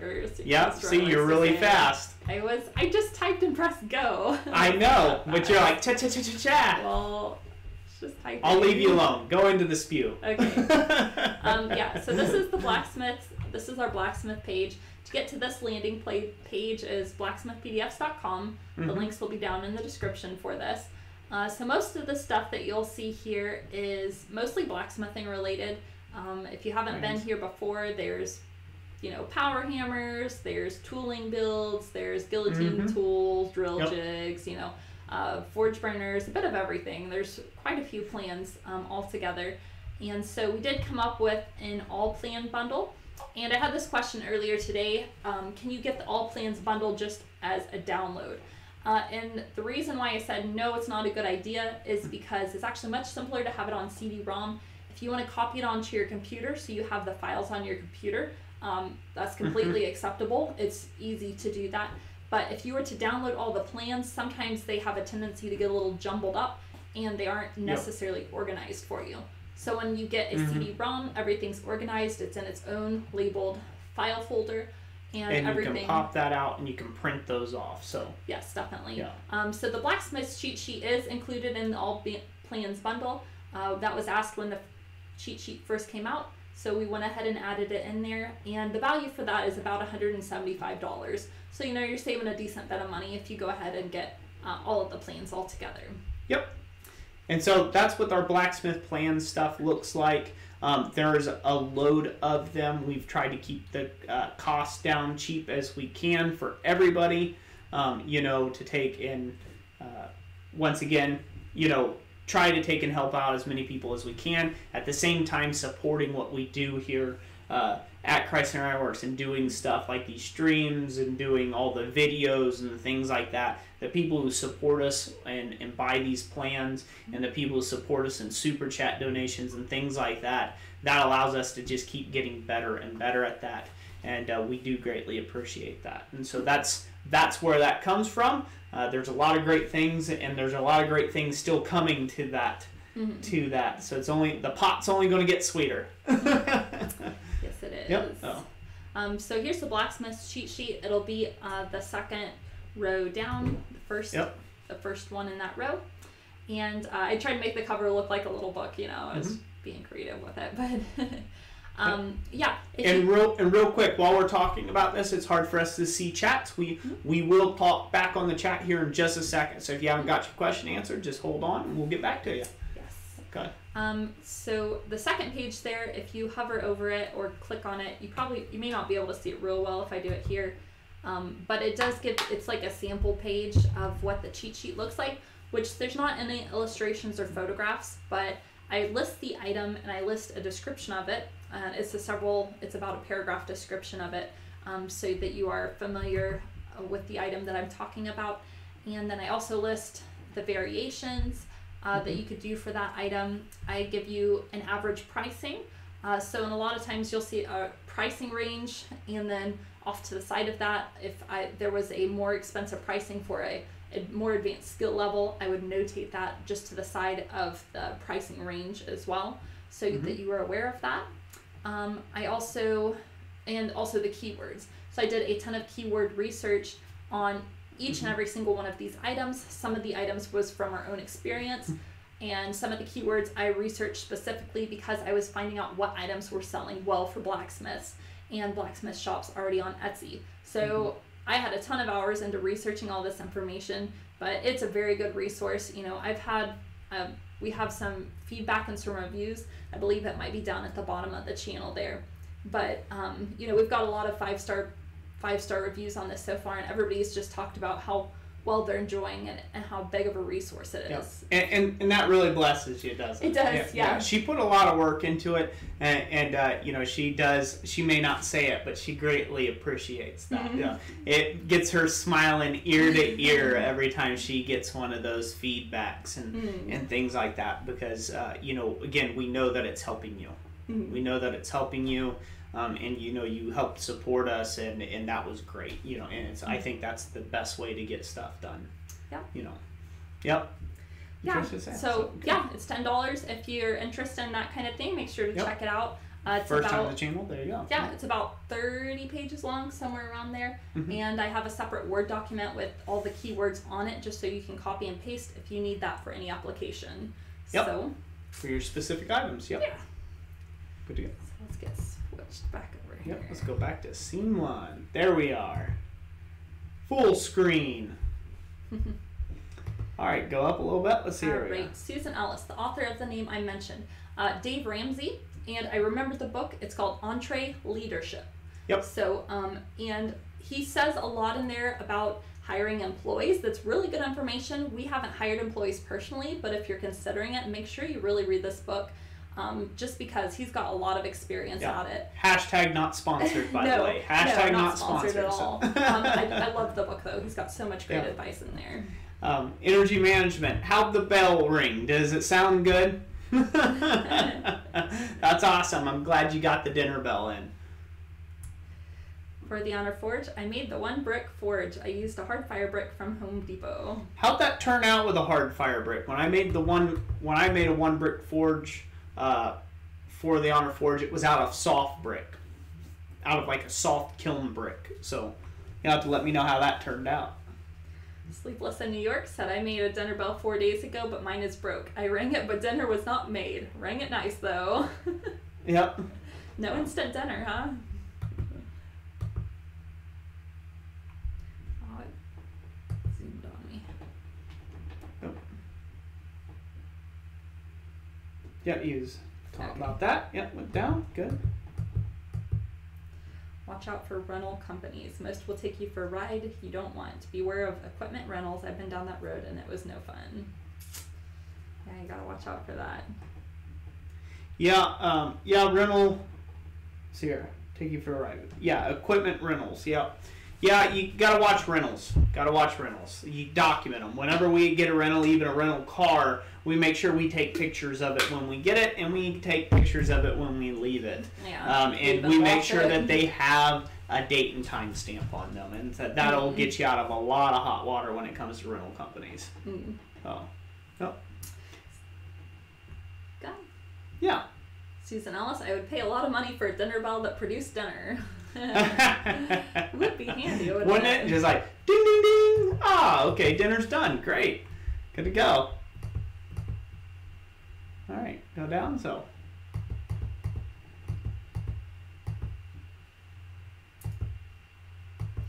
Yeah, Mike G. Yeah, thanks for the thumbs up. Thanks for encouraging everybody for that.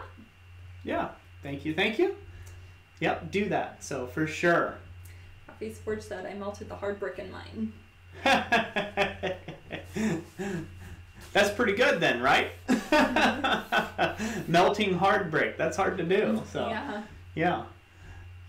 Some of the bricks that I've been getting, I've gotten them over at Menards.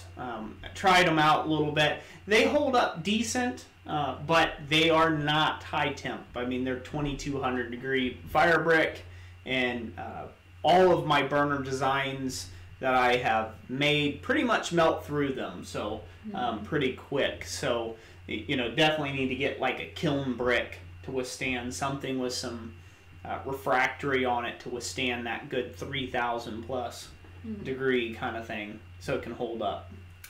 For the Honor Forge says it works well, just a bit brittle and it will crack on the thin sides, but it works really well for demonstrations for 1/4 inch stock and making hearts and hooks from 3-inch pre-cut links. Oh yeah, it does. Yeah, it's awesome. So like whenever I've done shows before where that's all I had was a little one brick forge, and I was pulling out and doing little hooks and little S hooks and things like that. The trick with the S hooks though was you had to get your bend the first go round. Because if you did, you couldn't fit it back in the opening of the little one brick forge. But I used the heck out of it. In fact, I still have that little one brick forge. It's sitting up on the shelf. I don't have any call for doing anything in it anymore, but that would be handy for the fact that it cools off faster than a big forge. We've been in demos before where we've had to wait a clear 2 hours for the forge to cool off before we could put it away. Yeah. And that's always a pain. That's just a headache. So for sure, for sure. No. Well, we got 26 people here. We've been streaming for an hour and a half. I just want to say real quick, thank you to everyone who stayed with the stream. We had a couple peaks up there where we were a little over 30 people. and then they're gone too. So, you know, that's okay. People got busy lives. You know, it's a Monday night too. You know, so, but we do appreciate everybody sticking around with the stream with us this evening. And, you know, if you guys have any, like I said, business questions, definitely drop them down in the chat. You know, down in the chat bar there, if you will. So that way we can answer them for you. Yeah. Let's see here. Somebody is asking me a tech question. So, Jess Wells, do you think coal or propane is better for heat treating knives? Basically, Justin Wells, I'm thinking probably the answer I should give you is propane. That's probably the answer I should give you. Again, I'm not a knife maker. We all know this. I would say it would heat treat just fine in coal. You know, again, it kind of just depends on what you're going with. For the hardening step, you basically just need to get it heat.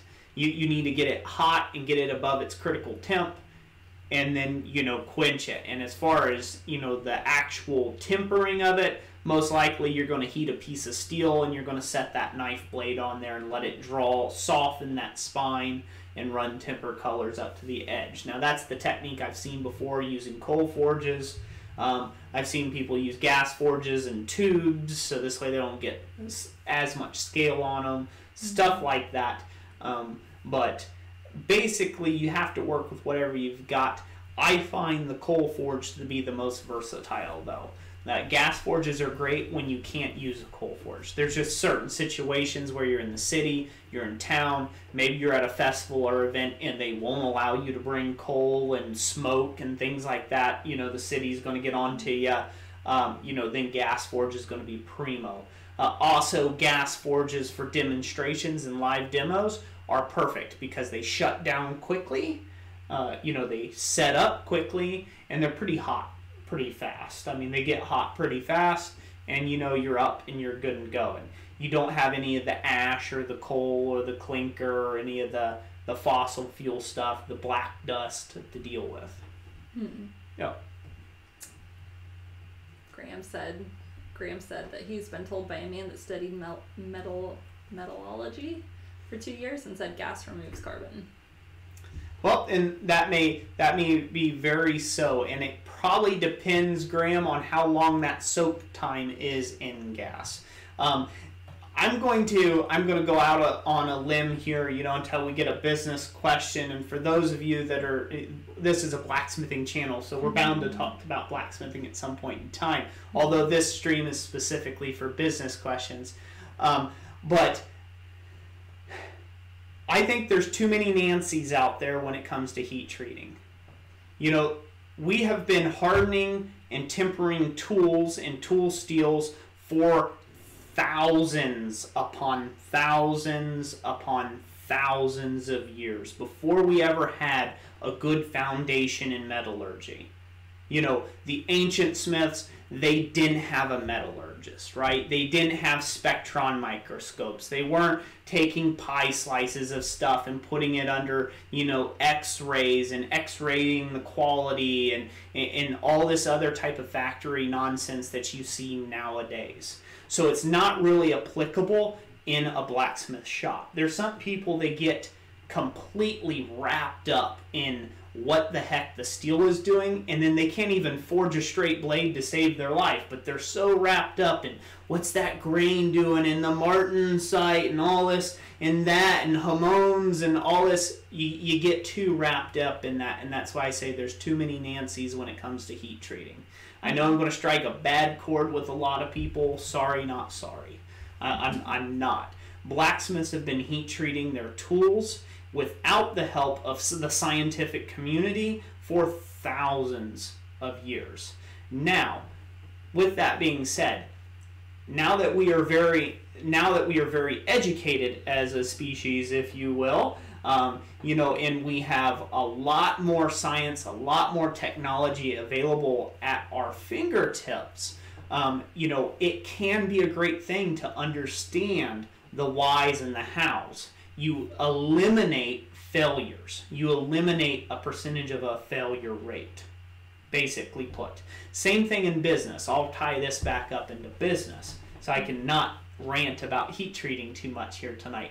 But same thing with business. Years ago, long before my time ever, I'm not that old. So, long before my time, it was brick and mortar all the way. The traditional thing is you went and you got yourself a loan, you got yourselves into $60,000 to $80,000 in debt before you ever even opened your doors to sell your first item. And the market was very closed. It was very closed door. It was not open to everyone. It was very hard to get and make a clothing store. If your town already had a clothing store, no one was buying from the new guy on the block of the clothing store. They just put their dollars in the same guy's pocket that they always had for the last 25 years. So unless you were his son or her son or daughter, you weren't taking over that clothing business. And that's basically the way it was. Now, because of the internet, anybody and their brother can take and actually open up business. You can run your business from home. You can run it at low to almost no cost whatsoever. You will have overhead at some point, but you get to choose what that overhead is, not what some fat guy in the bank, that's telling you, oh yeah, I can give you that at 34% interest for the rest of your life, right?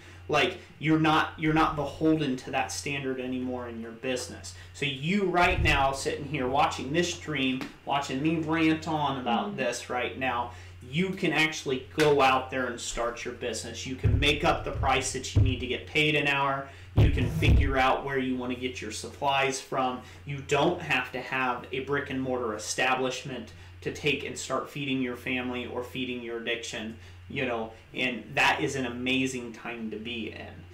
So that's where technology has brought us. So going back to the heat treating, it can really, it can really help and enhance what you do. But ultimately, you need to realize you're never going to be as good as a guy in a white lab coat with the spectrometer glasses on there, and the pocket protector, and and the pin in your ear, and writing down every little bit of this and that and what have you.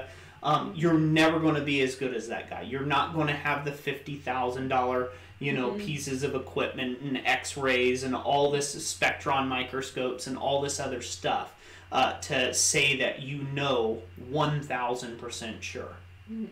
That information is to help you have more education about what you're doing.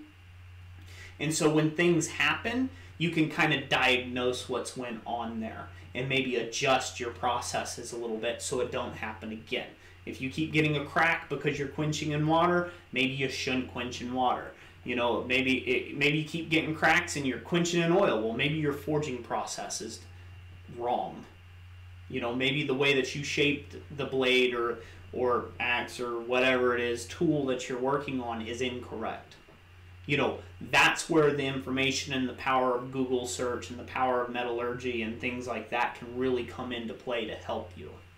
But when it comes down, I know I'm ranting. I know she's looking at me. It's okay. I'm just listening. This is a full-on rant. And the reason why this is a full-on rant is because I don't want you to feel like when you're out there, when you all are out there, and Graham, this is nothing against you, but you opened the door to some other guys that I've been dealing with all week long. So there's some other things that I've been dealing with all week long.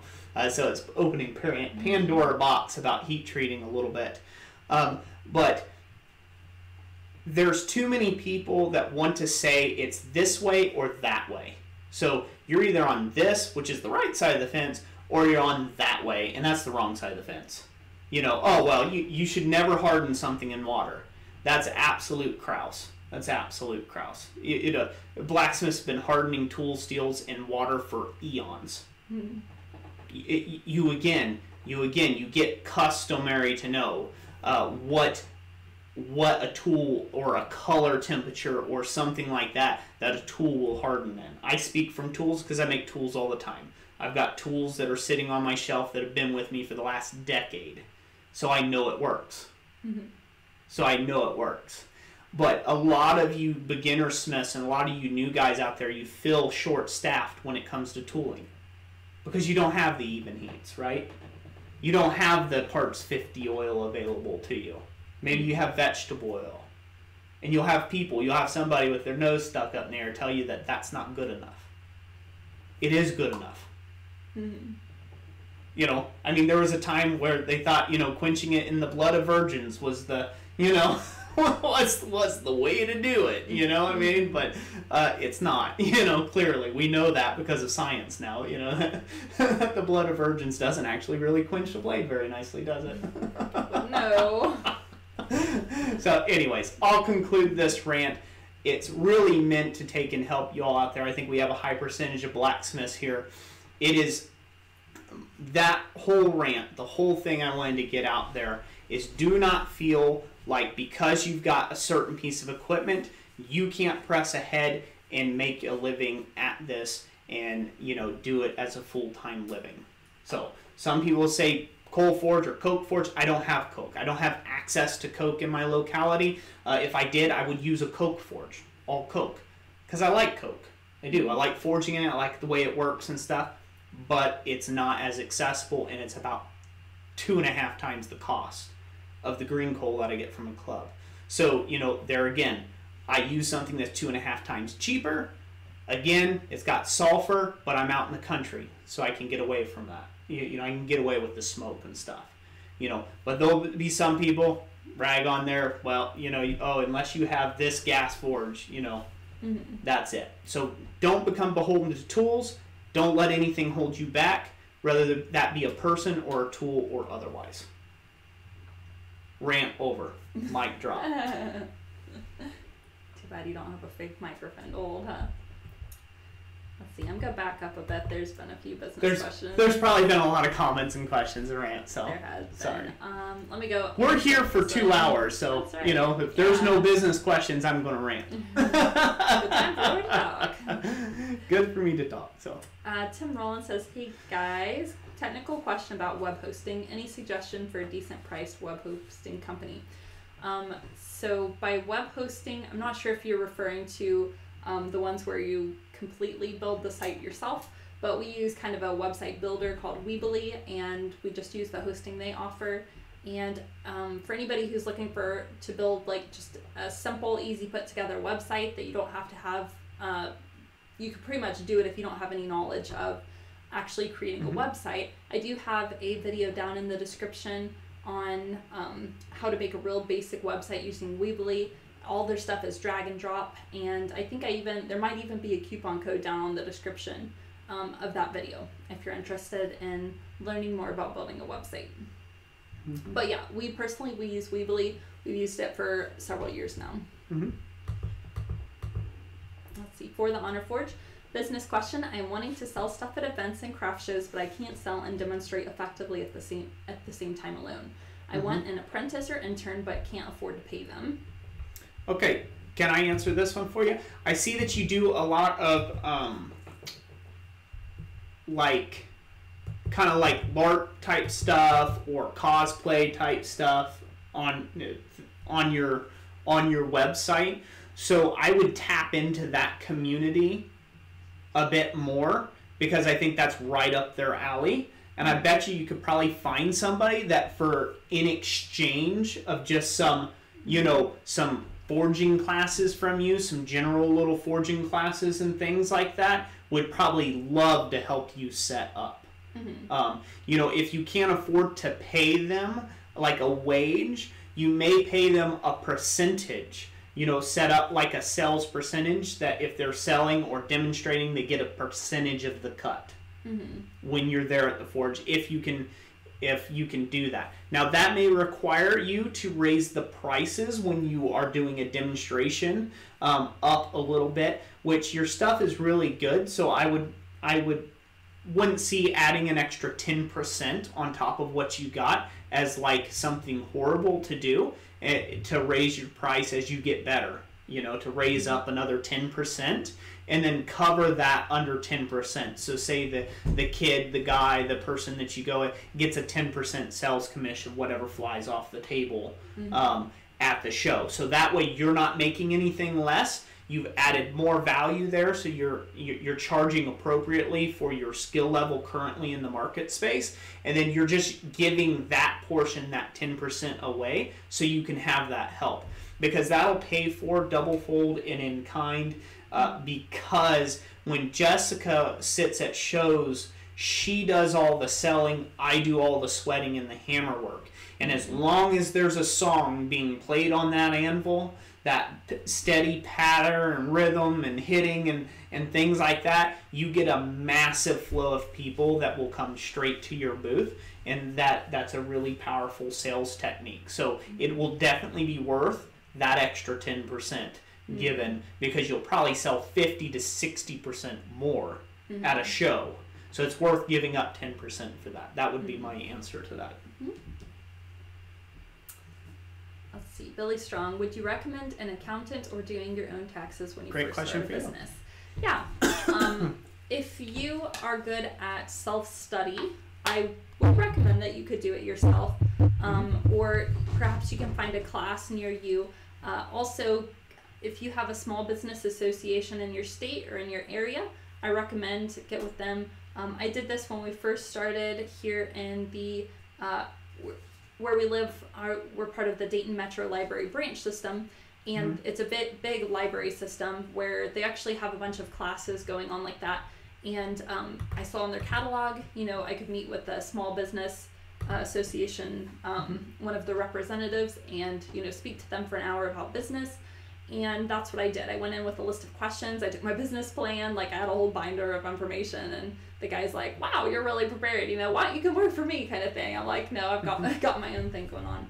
But if you can meet with a small business association person or something along those lines, they can a lot of times give you very free or low cost advice. They might be able to recommend you to a lower cost accountant if you want to go that route.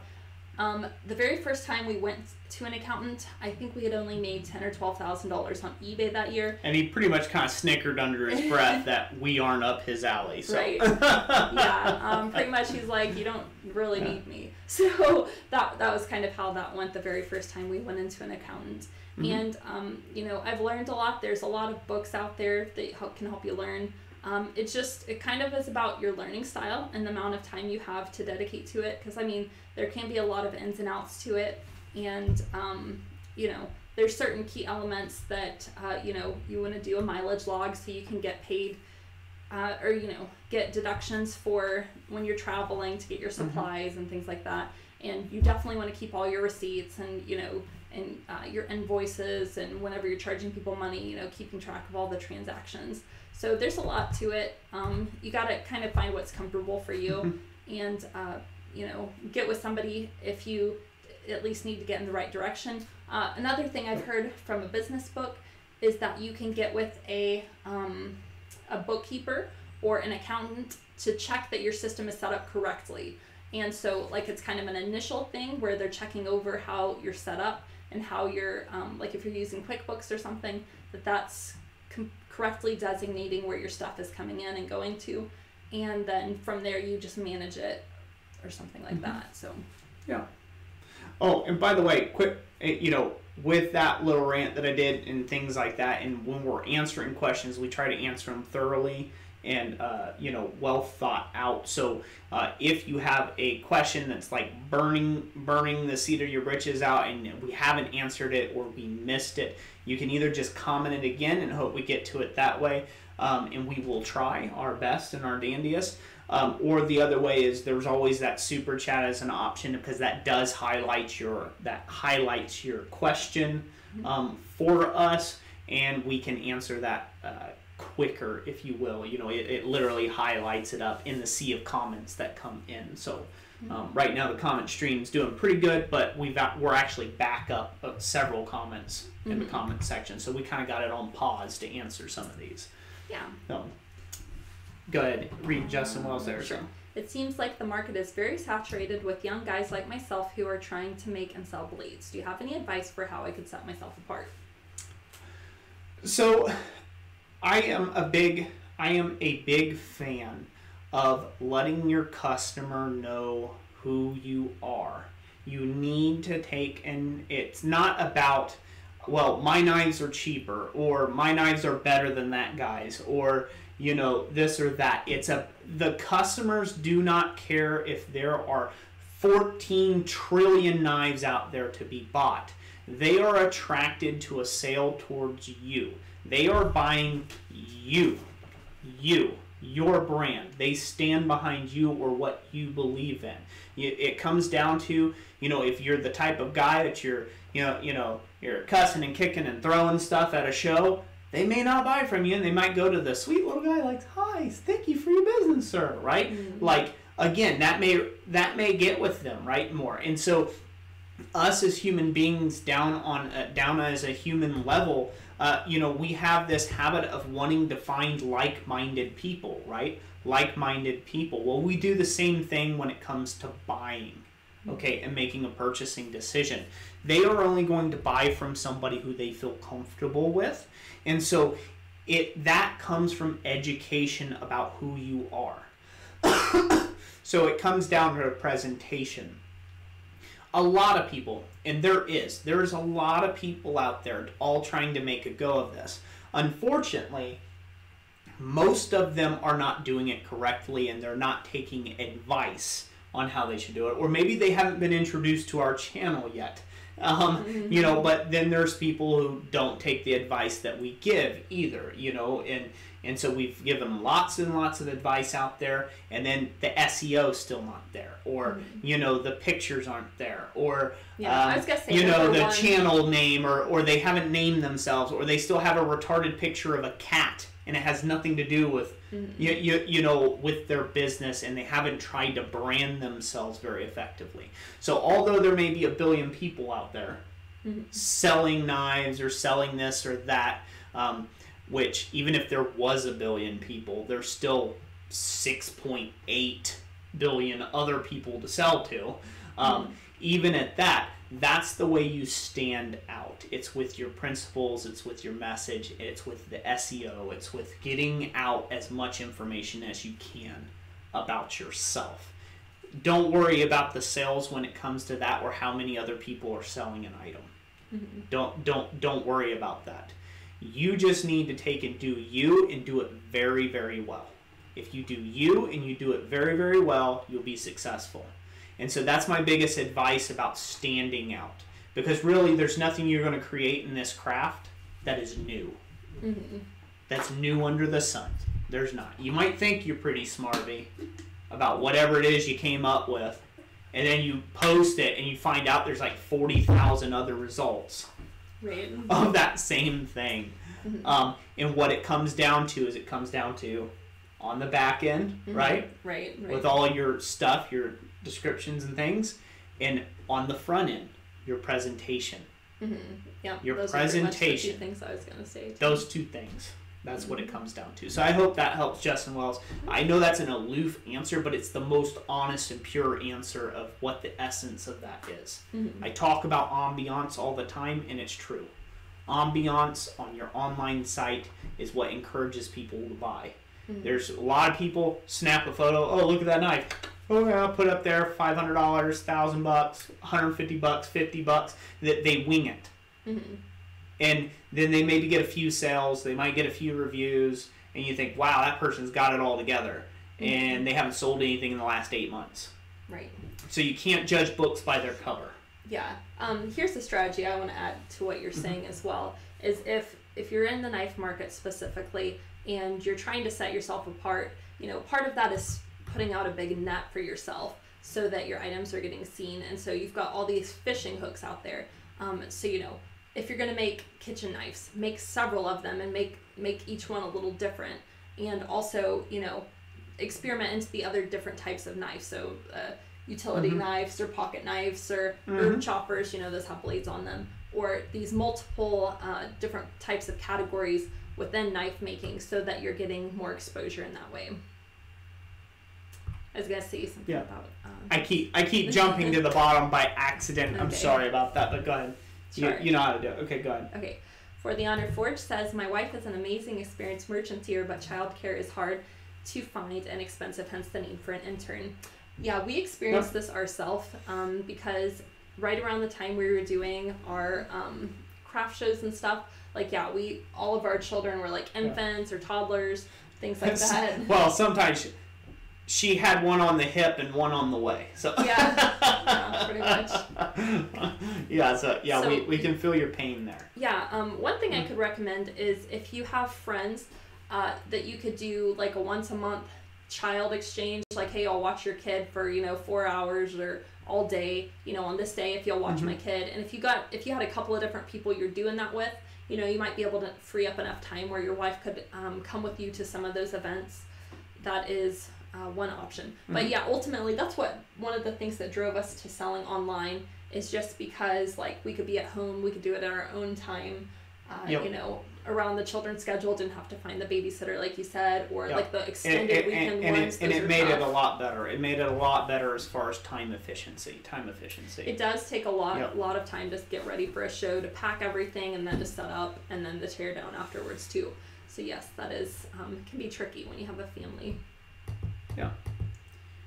And by the way, if we're having problems with that car fella on there, let us know if somebody needs to drop the band hammer on it, if there's inappropriate messaging or things like that going on. We greatly appreciate our moderators in the chat this evening. Give them a round of applause. Let's see. Darren says, if you contact your Business and Visitors Bureau, that's kind of like what I was talking about, Small Business Association. Usually each state has one. They'll appoint you to business resources. Yeah, definitely. Yep. Winter Night Warden, hello.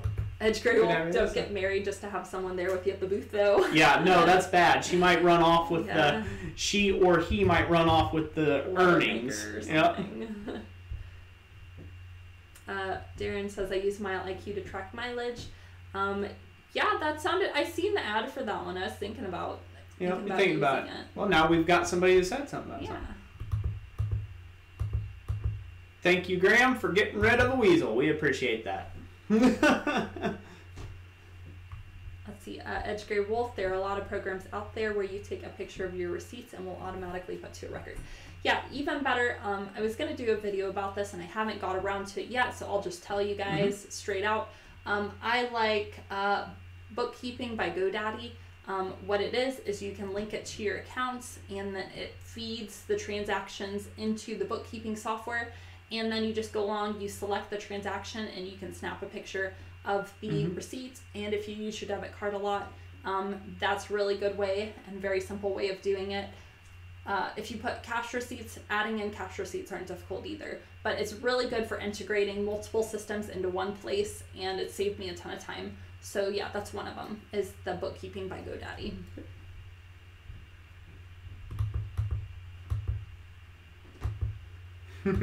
For the Honor Forge. Guilty as charged on SEO and stuff. So that's okay, you'll get to it eventually. It does take extra time. I mean, like, you would think, forging the item is the biggest part of it. But, just as easily an hour can go into making a good listing. Just as easily. But it's worth it. You can see your sales rise by a good 60%. So, I mean, it's worth it. Yep. It's worth it. Mr. Billy Strong. Everybody give Billy Strong a hand clap and thank you for the $2.99 super chat. We greatly appreciate it. So thank you, Billy. Yep. I'm wondering how far I jumped ahead here because I didn't see that. Let's see, Justin Wells, can I run a business name past you guys? Sure, throw it down there. We'll take a look at it. Yep, do that. Go right on down. All right.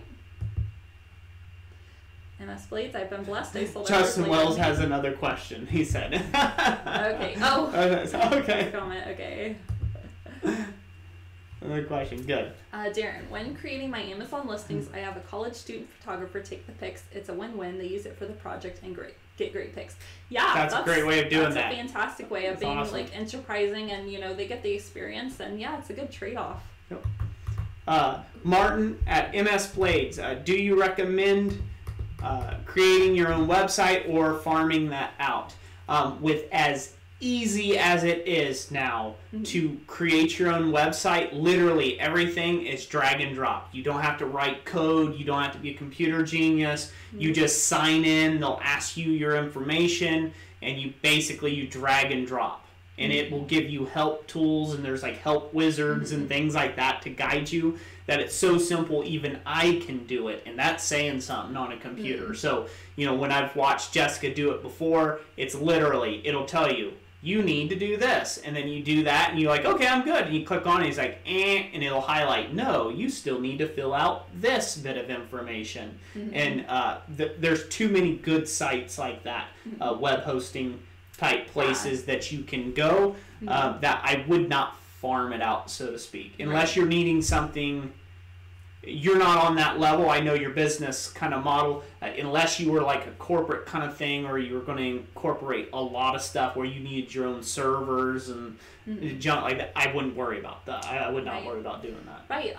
Like I said, I do have a link down in the description to the video where I show how to make a basic website using Weebly. You can even try it out for free. Like you can have your own free website, so it'll be something like msblades.weebly.com. You know, they'll even let you use a free domain name. It's a subdomain of their website, but it doesn't cost anything. And you get to play around with the features, and it's really simple. And the one other point I was going to make, the other reason you should make your own website is because Google has this thing that the more frequently your website has changes and it's updated and it's kept up to date, you're going to rank higher in the search results. So when you can do that yourself, you're more likely to get in there and be like, oh, I just need to tweak this little thing. You know, I can tweak this, or I can do a little blog post, or, you know, add some update photographs or something like that. It re-recommends that site and knows that it's not just a dead bot site, right? Like it knows that it's an active site. So that's another great way of doing that. And you don't have to pay someone to do that for you. Yep. Go down. Yeah, everybody's giving them a clap. That's good. Justin Wells had one there. One more thing. Or no? Let's jump around. Down a little more. How does one become a moderator? We gift the wrench. Yeah, we gift the wrench to you.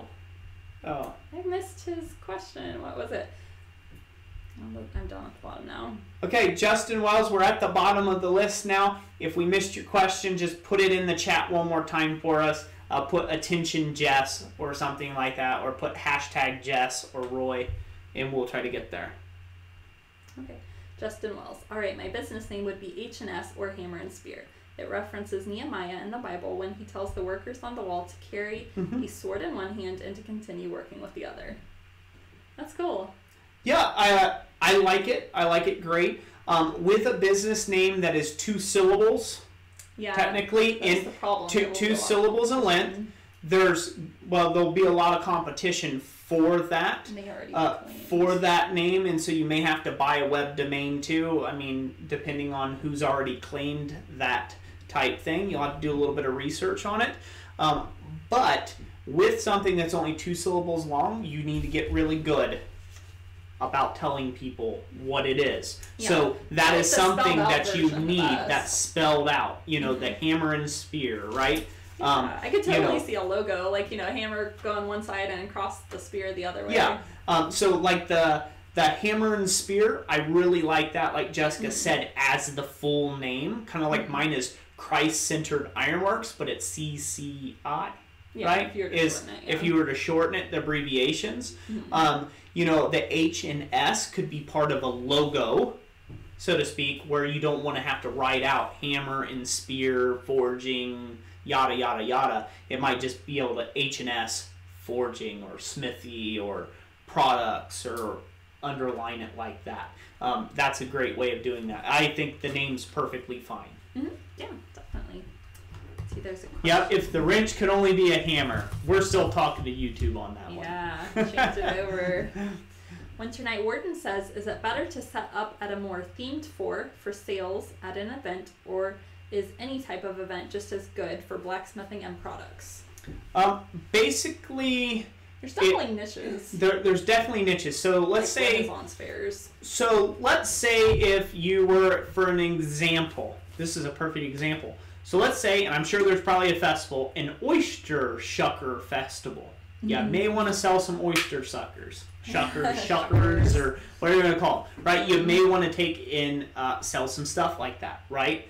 If you are at something that is a gardening event, it's like specifically there for gardening, You may want to sell some garden-made tools or things that may help people in the garden, around the garden, plant hooks, you know, shepherd's crooks, things like that. That's a great way of doing that as far as a theme and targeting that specific market. If it's a big enough show, you're going to have everybody from the casual shopper to the weekend warrior to, you know, the person that's looking for professional lawn care tools at that show. So you may have everything under the sun there. So just anything that you do in general is going to sell somewhat to someone, although you may have a lower chance of selling it. Same thing. We were invited a while ago. It was like a kitchen event, like, you know, where we could sell our. We turned it down. We could sell skillets and things of that nature, and we could have went and done that. And in that case, it wouldn't have worked very well if I was selling plant hangers and stuff like that at a specifically kitchen-related convention type thing. So, yes, it can help to be very specific, but if you don't have that very specific item, but you have a bunch of other items that you need to get rid of, go for it anyhow. There's an oyster festival in Time Told Valley. Told you. I knew it. So that's funny. Yeah. See you, Spencer Coots. Thank you for stopping by again. God bless you. God bless you this week, and we'll see you on Friday, hopefully. Yeah, we've gone over 10 minutes, but I don't care. Right. We're doing good. I had a long rant earlier, so yeah. You got all that down. Okay. Yep, you read all that. Oh. We'll go to the bottom. Yeah, for the Honor Forge, just touching on your kids, you said your oldest one's 5. Eventually they'll be old enough to help you, but you know, that may be about 10 years down the road. So it's tough to wait that time for them to get big enough. Yeah, it is. And you know, you can always get them to play along too. You know, maybe make some little outfits with them, you know, or you know, add them to what you do. You know, I mean, yeah, they're young, you know, and depending on the event, sometimes, you know, you might be inner city and it might be a little dangerous. It might be late night kind of thing, it past their bedtime, and you don't want to get your kids involved in on that. But if it's like a festival, it's like out during the day, you're going to be out broad daylight, there's some things to go do. You know, the wife can walk around a bit from time to time. They can pretty much hang around the table and have some fun and maybe try to attract some. People love kids. People love kids. Most people love kids. Let's just say that, okay? And that may be I hate to use your children as leverage, but it's true. They might be a great way of drawing other people in, where people are like, oh, aren't they sweet? And they're, you know, and they're showing you how to use a PVC longbow thing. Oh, yeah. Deck them out. Cool. Deck them out, man, and just showcase your products on your kids. And you know, and they're going to have a good time. Kids can have a good time just about anywhere on the planet as long as you make it fun. And just make it a big family event. Make it a big family event. Get them involved. Oh, if you're having fun, people are attracted to that, to other people who are having fun. He says, oh, I'm making Legend of Zelda costumes for them. My son loves it. Awesome. Gotta do that. You gotta do that. Try that at a show. Try that at a show. Take your wife with you, take your kids with you, you know, and get all dressed up, decked out, and the whole bit, and you might just see your numbers just shoot right up through the roof because there again you're playing the whole family element as well. You know, you're not just a guy that does stuff. No, it's like this whole family. You got the whole family into it. And I sense from a lot of your comments and just our talks and things like that with you that you're a very big family man. You and your wife are both. You know, you're very big into family like Jessica and I are. And so, yeah, I would really double down on that and get them involved. It can be a great thing. Like I said, there's some events that it's not appropriate for, but that's okay. You know, and but I think you could do well, very well.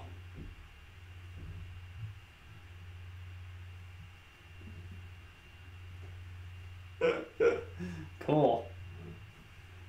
Yep, Ben Toombs said, yep, my 6-year-old loves forging. Yep, that could be very, very, very neat. Neat way of doing it. So, here's going to be a power tip for you. And I would really suggest you do this. this isn't an ideal that I've seen by myself. I took a class, a traditional joinery class with Clay Spencer. And then there was a guy that had brought a little carved wooden anvil, and he was showing kids at an event. They had an event. It was kind of almost like a hammer-in, but there was a bunch of young kids that showed up, and he was showing the kids how to forge clay at that little wooden anvil with a little wooden hammer. It was shaped just like a blacksmithing hammer. It was wooden, and the anvil was wooden as well. And so you could set up, and get this. Oh man, this is gold. I'm loving this. If I did shows, I would do this right now. Set yourself up a kids area. A kids area. Roped off and everything, cordoned off so the parents can be there. And have maybe your oldest or your wife or something, like, show their kids, make it interactive. Make it interactive where kids off the street can come in and play at the little wooden anvil and forge some on some clay. Yeah. Yeah. Yeah, that reminds me, Wayne Apgar, when we've been to Wayne Apgar classes before, we had the only kids there on campus, and he would make, as the warm up for his evening demonstration, he'd make like a little kitty face hook or something like that. So something like that, if you're gonna have kids specifically at your demonstration area, part of that will be catering some items that the parents will want to buy for their children, to kind of make it a memorable and that's experience. A hook, pun intended. I'm telling you it is. Mommy, Daddy, I want to go back. I want to go back to the forging area. Mommy, Daddy, I want to go back to the forging area. And you become the fun event. You make the people with the blow-up games and all the other stuff that's going on jealous of you because you're the cool blacksmith in the neighborhood, dang it. And you got the little forging area where they got to pound on some clay, and they got like a little free little tiny hook out of the deal, or their parents bought them some little thing, or maybe a little wooden play sword or something. Dice. They love dice. They love picking up the metal dice and stuff. Dude, you've got to do that. You've got to do that. And let us know your next show how that turns out for you. You have got to do that. I'm like telling them what to do. Yeah. I'm sorry. It's your business, brother. You do what you want. But you're just excited my suggestion is I would do that. I would so do that because no one else is right now. You want to stand out? There you go. Yeah. Not like there's blacksmiths there anyway. But yeah, that's a really cool interactive idea. So... Well. Yep, Billy Strong said, Roy, that sounds awesome. Cool. A line of kids play/practice smithing tools with clay. Yep, that's the way. That is a great way of doing it. And if you can find somebody who'll do potentially either CNC cutting of wood or laser cutting or things like that, you can find somebody. You might even be able to put some practice kits together where you sell kits good. Where it comes with a little wooden cutout anvil, comes with a little wooden cutout hammer, right, and it comes with a package of modeling clay, so they can take it home and play with it, and that stuff could like be an attraction enough in itself that you and have your logo. Make sure to have your branding, brother. Have your branding on there. Oh yeah. Have it branded on that anvil, on that hammer, and things like that. Where'd you get that great toy? There you go. Edgar Wolf says, got my son interested in forging this weekend. He got his first burn. Hee hee. Yep, that's part of the process. Yep, that is definitely part of the process. Winter Night Warden knows the man to make the wooden anvil. Well, that's good. Get with Winter Night Warden then. That's good. Another way you could do is maybe collab with somebody on Etsy that is already doing woodworking or doing larger pieces and see if you can't get something arranged like that, and set up kits and stuff. Dan Boyles, clay is not just for kids. I still use clay to help me work out how to forge something that I haven't done before. Yep, it's a great way of doing it. My downside to clay is the fact that it doesn't hold a perfect form. It'll droop or on anything that's longer, so if you're trying to figure out a specific hammer blow or something, it's great for that. But when you're starting to try to draw out material for any length. You know, it's clay. It doesn't have any sort of tensile strength to it. That's my only problem with clay, but it is great for figuring out weird or tricky shoulders or angles at the anvil for sure. For me, that's my personal opinion. Justin Wells, if I wanted to go to a craft show and sell some blades, do I need to make a case too to put the blades in I want to sell? Probably recommended. It would be highly recommended to do that. You can set them on the table, but you need to be very clear and put up a very big sign that says, do not touch the blades. Ask to see. You need that just for protection on yourself. Well, I didn't know it was sharp. You kind of got to spell that out for people that these are knives. They will cut you. Or if this is razor sharp, it has to be sitting somewhere on the table. Right, because normally there'll be more than one person in front of you too. Yeah, some people have a nasty habit of, you might get a youth kind of thing coming through where you got a bunch of teenagers come through, and they're like, oh dude, look at this. And then you're having a freak out moment real quick, right? Because you got somebody who's underage stabbing at their friends with one of your hand-forged knives. And so if you have a case, that's the best way to do it. Yeah. But that's for protection wise, but that can also be a bad thing. It can hinder you some in sales because some people, they're tactile. They like to pick something up and feel how it feels in their hands. And they may not necessarily want to engage with you enough to ask you to open the case or unlock the thing, and set out your arraignment of knives for them to look at. So, a good thing for that is kind of go around to some gun and knife shows and ask them. Go around to some gun and knife shows in your area and see how they, see their displays. See how they do their displays. And which ones the most customers seem to be at. Yeah, and then go up and ask them, about it, Yep. And sometimes they'll share, sometimes they won't, it just depends. They might think you're competition for another day and they won't share with you, but. Susan Ellis, she asked this earlier also.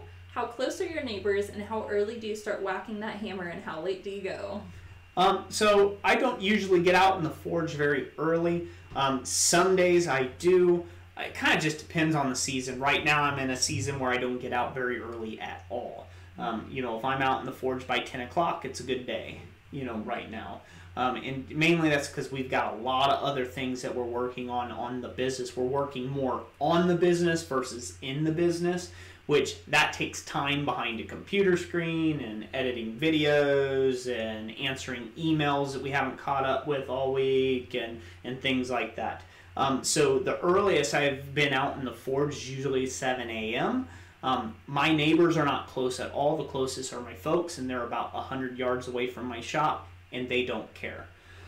If you live in town, you're going to have to watch that. And I would adhere towards your city's sound ordinances. So Google what that is for your locality, and then you can pretty much do it on the nose of that, as long as you don't have anybody giving you big complaints about that. You may have an older couple that likes to sleep in till 9:30, 10 o'clock. And it just may pay to be a little nicer to that couple and say, hey, I won't smith until after 10, just having that common courtesy. As far as late, I've been forging as late as 3 a.m. before because I had a critical deadline that had to get out the next day, and I had been late or tardy or something come up where I couldn't get it done, and so I burnt the midnight oil and I worked straight through. That's basically around here. That's the story. Again, I don't have neighbors very close. Yeah. Everything's more than 100 yards away. Except for, like I said, my folks. Yep. What else we got here? Brian Brazil has some videos using clay showing how to make knives or how to forge. Yep, they do work. Things and cases might not walk off by themselves either. Yep, and again, that's just kind of protecting you, and again, but I guess it just depends on what type of event and venue you're going to. Not all venues are the same. You can't blanket statement. You can't blanket statement shows. because you have good shows in good areas of town, and you have bad shows in bad areas of town, and you have good shows in bad areas of town, and you have bad shows in good areas of town, and everything in between, until you kind of get on a show circuit and you kind of get used and you kind of like, okay, you feel out some of the different events. You won't really know that until you get there. So it's a bit of a gamble, it's a dice roll, and what may be so this year may not necessarily be so next year, depending on who they have running the show. And things like that. So that's just some things to consider. Yeah, it's a good idea. It's a good example time for me to show these since we're talking about go shows and show and that. stuff. This is something that we take around to shows, and when we do demonstrations and stuff, we take these books along with us. I believe this is the very first one I made. This is the smallest size. This is an 8x8, and it's made by Shutterfly. And I have a video on how to make this down in the description below. And I believe there's also a coupon code on that video to actually get one of this size for free. So you guys will have to check that out. And but this is a really great way of displaying your items, and especially if you have bigger items that you're not able to take with you, or custom made items that you don't have any longer. But as long as you've taken photographs, you can put them in here as a collage, just to show your work and to show some of, just to show off your work, some of the bigger pieces that perhaps you can bring with you. Yeah, and every customer that I've ever shown these books to have been really impressed with the quality of this book. Anybody I've ever shown, they're like, oh man, how'd you do that? This or that. And, Shutterfly does a wonderful job on stuff like this. You have to upload good quality images and things like that. You have to adhere to that type of thing, which we've done pretty good here. Yeah, if you have lower quality images, you'll want to go with the smaller size. This one, I believe, is an 8x8. Don't blow them up as big. Yeah, and then you could do them. You could do even like small one. Even if you want the bigger book, you could do smaller images on here, and it just keeps the quality good on it. But yeah, this is the most recent one we took. I made this one last year, so we had it to take to Quad State, and so I have quite a few photographs in this one. But yeah, so if you're interested in making your own portfolio, it's great for taking to when you go to see customers or when you're going to shows. So yeah. So I want to answer Centerfire 1 here real quick. You asked a question, great question. It's forging related. I have a coal forge and a fairly nice anvil shaped object. In your opinion, which would you upgrade first? Getting a gas forge or a true anvil? I would go for an anvil. A gas forge is not going to help you the way a anvil will. So, again, not being tool specific, a tool is a tool. A coal forge is a tool just as much as a gas forge is a tool. They both have pros and cons either way, but there really is no denying that a really nice anvil will help change the scope and the cleanliness of your ironwork. So I would always opt for a much better anvil. Susan, the book is great. Thank you, Susan. Yeah, I like working. Yeah, I like Susan. It's fun to organize them. Let's see. For the Honor Forge, my wife made some for her videography business, and they do help. They just require potential clients to be there to see it. Yep. Yeah, it's definitely a good hands-on thing. Yep, and they're very striking. And whenever I teach, sometimes Troy Christian School, I've taught them the last 2 years in a row up at SOFA. I'll lay that out on the table, and they think, oh, blacksmithing, the first thing they think is knives and stuff like that, and then they're like, wow, you made that, right? They're like, whoa, I didn't know that you could even do that, right? Yeah. And so they are a great way of showcasing various other attributes for teaching as well. Yeah, and if you'll notice, I went with black for obvious reasons. People with coal on their fingers and stuff. Mainly me. She's talking about me. No, just anybody who's in a blacksmith shop. I mean, people will come around and touch stuff, and then they fingers too. Then they touch the pages. The black definitely helps hide it. And you do want to go with like a simple layout. They have a ton of like decorative ones, but like you want to keep it simple and keep the focus on your photographs. So. Yep. And you're very welcome, Centerfire 1. So thank you for asking the great question. All right. So there we are, I think. Yes. We are almost up to 2.5 hours, so we went a half hour over. So I hope you all have been enjoying this stream. Leave us a thumb up on this stream, not only in the comment section if you did, but make sure to hit that like button up at the top. And be sure to check out our next live stream at Monday night at 7 p.m. Eastern Standard Time, and our live stream on Friday night at 7 p.m. Eastern Standard Time. We're going to continue the little Scandinavian crossbeam hammer that's wrought iron with steel faces welded in. We did get all that welded up, and if I might say so myself, it's beautiful. I blended out the welds nicely, so you always want to do your best, and I took a little extra, I took a little bit of extra time on it, but it's going to be worth it in the end. So we're gonna decorate this thing out nicely, and it's going to look good. It's going to look really good. So make sure you guys check out that. We do appreciate every last one of you being here. Billy Strong had a question, right? Roy really liked the drawer pulls. Any chance of a jig? Yes, there will be a jig video coming for drawer pulls and several other type of jig videos that will be coming out here soon. Bear with me, I'm still filming them. I've gotten extremely busy this week. I told Graham Pepper that I was going to try to get to those like the day after he'd post it or whatever. I won't, sadly enough, be able to get them out this week. It'll probably be next week before you see the video on the jigs for that. But basically, the jig, you're just going to want, if you're trying to make something quick, the jig, you're just going to want something that you can clamp one into and bend it around and keep a consistent shape. But I'm going to take that to a lot more elaborate level to show you kind of have a multi-stage jig to where you can make them exactly perfect every time. But that takes some welding and fabricating and stuff. So I'll probably show off the jig, I'll show the components, I'll give the measurements and stuff like that, but I won't be doing any of the welding. I won't be doing any of the welding on camera, just so you know. So you're not disappointed I didn't show you how I welded stuff up. Just picture me going like that, and you get the drift. No, if you can weld, you can do it like that. But I'll be very specific on what I welded and why when I do that. When I do that jig. Yep. Cool. This is awesome. Was wondering about the jigs. Yeah. Thank you guys for all the good comments on the portfolio. Yep. And good night. Good night, Tim Rollins. I saw you there. So.